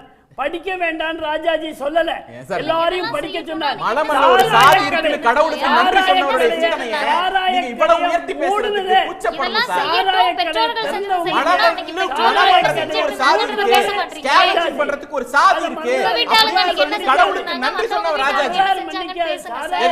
இதுக்கு வரலாறு ராஜாஜி திறந்தவர் கலைஞர், ஞாபகம் வச்சுக்கோங்க. திறந்தவர் எம்ஜிஆர், உங்களுடைய அன்புக்குரிய எம்ஜிஆர். கலைஞர் தான் இது வந்து கடந்த கிறிஸ்டோபர் ஜெஃபர்லோ வந்து சொல்லும்போது கடந்த 10 ஆண்டு கால மோடியினுடைய ஆட்சி எது அப்படின்னு சொன்னால் கடந்த 60 ஆண்டு காலமாக இந்திய வரலாற்றில் நான் பிராமின் மூமெண்ட், பல்வேறு வகையான மூமெண்ட் வந்து செய்திருக்கக்கூடிய சாதனைகள், அந்த மக்களுக்கு செய்திருக்கக்கூடிய ஜனநாயக மயமாக்கலை, வளர்ச்சியை, பரவலாக்குதலை திரும்ப எலைட் பீப்புள், பிராமின் பனியா பீப்புள் வந்து ஒரு ரிவெஞ்ச் எடுக்கிறாங்க, அவங்க மேலே ஒரு தாக்குதல் தொடுத்திருக்காங்க அப்படின்னு சொல்கிறார். கடந்த 10 ஆண்டு காலமாக தொடர்ச்சியாக இப்போ வந்து நாகராஜ் சார் ஒரு திட்டம்லாம் வாய்ச்சார் இல்லைங்களா, அது மாநிலங்களுக்கு எதிராக, பிற்படுத்தப்பட்ட மக்களுக்கு எதிராக, பழங்குடி மக்களுக்கு எதிராக நீட் அப்படிங்கிறது பிற்படுத்தப்பட்ட மக்கள், பழங்குடி மக்கள், அவங்க குழந்தைகள் மருத்துவம் படிக்கக்கூடாது என்பதற்காக வந்தது. இது போன்ற இதுதான் செய்யறதுக்கு தான் இவங்க திரும்ப திரும்ப என்ன சொல்றாங்கன்னா, ஒருத்தர் செருப்பு தைக்கிறது என்ன இழிவானதான்னு கேட்கறாங்க. இவங்க எந்த ஊர்ல இருந்து வர்றாங்கன்னு எனக்கு தெரியல. இந்த ஊர்ல இருந்து தான் வர்றாங்களா இல்ல வெளி கிரகத்துல இருந்து வர்றாங்களான்னு தெரியல. இந்த இவங்க பட்டியலிட்டு இருக்கிற பல சாதிகள் எல்லாமே தொழில்கள் எல்லாமே நைசதார்கள், தீண்டாதார்கள் செய்யக்கூடிய தொழில் அப்படின்னு தான் மானிடவியல் ஆய்வுகள்லாம் சொல்லுது. ஒருத்தன் தன்னை தீண்டாதவனா ஏன் இந்த சமூகத்தில் வச்சுக்கிட்டு இருக்கணும்? நீங்க பெருமைப்படுறதுக்கு, உங்க கைவினை பாரம்பரியம் சொல்றதுக்கு, உங்க சமூக பாரம்பரியம்னு சொல்றதுக்கு எதுக்கு அவன் தீண்டாதவனா இருக்கணும்? இது அயோக்கியத்தனம் இல்லையா? இதை ஒரு அரசாங்கமே செய்யுது. இது அடிப்படையில் அரசியல் அமைப்புக்கு எதிரானது. நம்முடைய அரசியல் அமைப்பு ஒவ்வொரு மனிதனையும் சக மனிதனாக, சமத்துவ மனிதனாக வளர்த்தெடுப்பதற்கு தான் அரசாங்கம் திட்டங்கள் போடணும். ஆனா அதுக்கு நேர் எதிராக அவனுடைய பாரம்பரிய தொழில்ல, குலத்தொழில்ல, குடும்ப தொழில்ல ஆழ்த்தி வைப்பதற்காக ஒரு அரசாங்கம் திட்டம் போடுதுன்னு சொன்னா அந்த அரசாங்கத்திற்கு நம் அரசியல் அமைப்பின் விழுமியங்கள் மீதே நம்பிக்கை இல்லாத அரசாங்கம்னு தோணுது. இவர்களுடைய நெருங்கிய நண்பர்களும் என்றைக்கும் இவர்கள் அதை பூஜித்து கொண்டிருப்பவர்களுமான மேல்தட்டு மக்கள் பிராமணர்கள் செருப்பை தைக்கிறார்கள், பூட்ஸை தைக்கிறார்கள். அவர்களை பார்க்க வேண்டும் என்று சொன்னால் தமிழகத்திலும் கூட பாருங்கள். தயவு செஞ்சு இந்த 25 லட்சம் 2.5 கோடி விண்ணப்பங்கள் பெற்றிருக்காங்க. 23 லட்சங்கள் விண்ணப்பங்களை தேர்ந்தெடுத்திருக்காங்க. அந்த விண்ணப்பங்கள்ல எத்தனை பேர் பிராமணர்கள் இருக்காங்க? எத்தனை பிராமணர்கள் செருப்பு தைக்கிறதுக்காக அவங்களுக்கு இந்த 1 லட்சம் ரூபாய் கொடுத்திருக்காங்க இல்லையா? அவங்களுக்கு கொடுத்திருக்காங்க. நாளைக்கே மத்திய அரசாங்கம் வெளியிடட்டும், இல்லைன்னா அவங்க சார்பா மற்றவங்க வெளியிடட்டும். சார், நீங்க இந்த பிரதான சொன்னீங்க, அது ரொம்ப நல்ல திட்டம், எல்லாரும் பயன்படுத்த வேண்டிய திட்டம் அப்படின்னு சொன்னாங்க இல்லையா? ஒரு பிராமணர் ஐயா, எங்களுடைய திட்டத்தின் கீழே இந்த திட்டத்தில பிராமணர் இத்தனை பேர் பயன்பட்டு இருக்காங்க அப்படின்னு சொல்லுங்க. இந்த திட்டத்தை ஸ்டாலின் அவர்கள் வேறு பெயராலே வேறு சில முன்னேற்றத்தோடு சமூக நீதி திட்டம் என்று நாங்கள் அமல்படுத்த சார், அதுதான் சார் சொல்றோம். நாங்க இதை எதிர்க்கவே, நாங்க என்ன ரொம்ப தெளிவா சொல்றோம் சார். சமூக நீதி திட்டத்தை இப்பலே அமல்படுத்திருக்கிறாங்க. எது சார் சமூக நீதி? முடிக்கிற நேரத்துல வேகமா விவாதிக்கிறீங்களா? நான் கேக்குறேன் சார், எது சார் சமூக நீதி? நான் சொல்றேன், பார்ப்பனருக்குள்ளே நான் வரல சார். எது சமூக நீதி? சிஎல்ஆர்ஐன்னு ஒரே ஒரு விஷயம் கடைசியா சொல்லணும்னா, இன்னைக்கு தமிழ்நாட்டில் ஒரு திட்டத்தை செயல்படுத்திட்டு இருக்காங்க, நான் முதல்வன் அப்படிங்கிற ஒரு திட்டம். அதுல நம்ம பிள்ளைகள் அந்த குழந்தைகளுக்கு ஜெர்மன் கற்றுக் கொடுத்து இங்கிருந்து அவங்களை அனுப்புறாங்க. இது ஸ்கில் டெவலப்மெண்ட் இல்ல. நீங்க உங்க குடும்பத்துல என்ன தொழில் செய்தார்களோ, உங்க பாரம்பரியத்தில் என்ன தொழில் செய்தார்களோ அதையே செய்யுங்க அப்படிங்கிறதுக்கு பேர் தான் மோடியினுடைய இந்தியா. அதுதான் சார், அததான் சொல்றோம். கட்டாயம் இல்ல, உண்மை சார், நான் மதிக்கிறேன், உங்க வார்த்தையை மதிக்கிறேன். உங்க வார்த்தையை செயல்படுத்துங்கன்னு தான் முதலமைச்சர் பிரதமருக்கு கடிதம் எழுதுறாரு. முதலமைச்சருடைய ஒரு நிமிடம் மட்டும் எனக்கு நேரம். அதான் சொல்றேன், அதாவது 2 நிறுவனங்கள் இருக்கு. சிஎல்ஆர்ஐன்னு ஒன்றிய அரசோட ஒரு நிறுவனம். அந்த நிறுவனம் எஸ்சி எஸ்டி மக்களுக்கு ஒரு ட்ரைனிங் கொடுக்குறாங்க. என்னன்னா ஷூ மேக்கிங், எப்படி காலணி தயாரிப்பதுன்னு ஒரு ட்ரைனிங் கொடுக்குறாங்க. தமிழ்நாடு அரசு தாட்கோன்னு ஒரு நிறுவனம் வச்சிருக்கு. அந்த நிறுவனம் எஸ்சி எஸ்டி மக்களுக்கு என்ன ட்ரைனிங் கொடுக்குதுன்னா, robotics training, artificial intelligence training, ட்ரோன்ல எப்படி பயிற்சி பெறுறதுன்னு ட்ரைனிங் கொடுக்குது. தமிழ்நாடு அரசுல அம்பேத்கர் தொழில் முன்னோடி திட்டம்னு ஒரு திட்டம் இருக்கு. அந்த திட்டத்துல ஒரு தொழில் தொடங்கணும்னா 1 கோடி ரூபாய் முதலீடு தேவைன்னா 35 லட்சத்தை அரசு மானியமா கொடுத்துரும். 65 லட்சத்துக்கு கடன் வாங்கி கொடுத்துரும், அரசே கொடுத்துரும். அந்த 65 லட்சத்துல 6% வட்டியை அரசே செலுத்திடும். இதுல அந்த குறிப்பிட்ட நபர் குறிப்பிட்ட எந்த குலத்தொழிலையும் செஞ்சிருக்கணும்னு அவசியம் இல்ல, எந்த சாதி தொழிலையும் செஞ்சிருக்கணும்னு அவசியம் இல்ல. ஒரு மனவல்ல கூடியவர் ரொபாட்டிக்ஸ்ல பயிற்சி பெற்றிருக்கிறார், அவர் இன்னைக்கு இந்த ட்ரைனிங் எடுக்கிறேன், நான் ஒரு இன்ஸ்டிடியூட் தொடங்குறேன்னு சொன்னா அம்பேத்கர் தொழில் முன்னோடி திட்டத்துல செய்ய முடியும். இந்த மாதிரி கொடுங்கன்னு தான் முதலமைச்சர் கேட்கிறார். முதலமைச்சர் கேட்கிறது இந்த விஸ்வகர்மா திட்டத்தையே வெறும் ஸ்கில் பேஸ்டா மாத்துங்க, ஃபேமிலி ட்ரெடிஷனல் ட்ரேடுங்கிற வார்த்தையை நீக்குங்கிறது மட்டும் தான் சார் எங்க பிரேயர், வேற ஒண்ணும் கிடையாது. அதுவும் வயசும் ரைட். மதிவதனை குறுக்கிட்டீங்க. இல்லை, அவங்க நித்யானந்தம் சார் எத்தனை பார்ப்பனர்கள் செருப்பு தைக்கிறாங்க, பூட்ஸ் தைக்கிறாங்க, நான் கூட்டிட்டு போய் காட்டுறேன்றாங்கல்ல, அந்த மாதிரி யாருக்கு தேவைப்படுகிறதுன்ற பரிந்துரையை இவங்களே கொடுத்து இந்த சமூகத்தில் இவங்களுக்கு இவ்வளோ தேவைப்படுதுன்றத வெளிப்படையாக இவர்கள் அறிவிக்க தயாராக இருக்காங்களான்ற கேள்வியை நம்ம முன்வைக்கணும். ஏன் அப்படின்னா, இவங்க சொல்லக்கூடிய இந்த தொழிலை நாங்களும் தான் செய்கிறோம் பார்த்தீங்களா, அவங்களும் தான் செய்கிறாங்க பார்த்தீங்களான்ட்டு வாய் பேச்சுக்காக கடந்து போகிறதுனால தான் சமூக நீதி அப்படின்ற வார்த்தை உங்களுக்கு கேலியான வார்த்தையாக இருக்குது. எப்பயுமே இந்த சமூக நீதியை ஏன் இவங்க கேலி கூத்தாக திரும்ப திரும்ப பார்க்குறாங்கன்னா, எல்லா சமூகத்திற்குமான நீதியாக அது இருக்குது, நீங்கள் ஏங்க இவ்வளோ விளிம்பு நிலையில் இருக்கீங்க, மேலே வாங்க அப்படின்னு கூப்பிட்டு வர்றது சமூக நீதினா அது இவங்களுக்கு ஒரு பதட்டத்தை கொடுக்குது. அந்த பதட்டம் ஏற்படுவது என்பது இயல்பு. ஏன்னா அவங்க இருக்கிற இடம் அப்படி.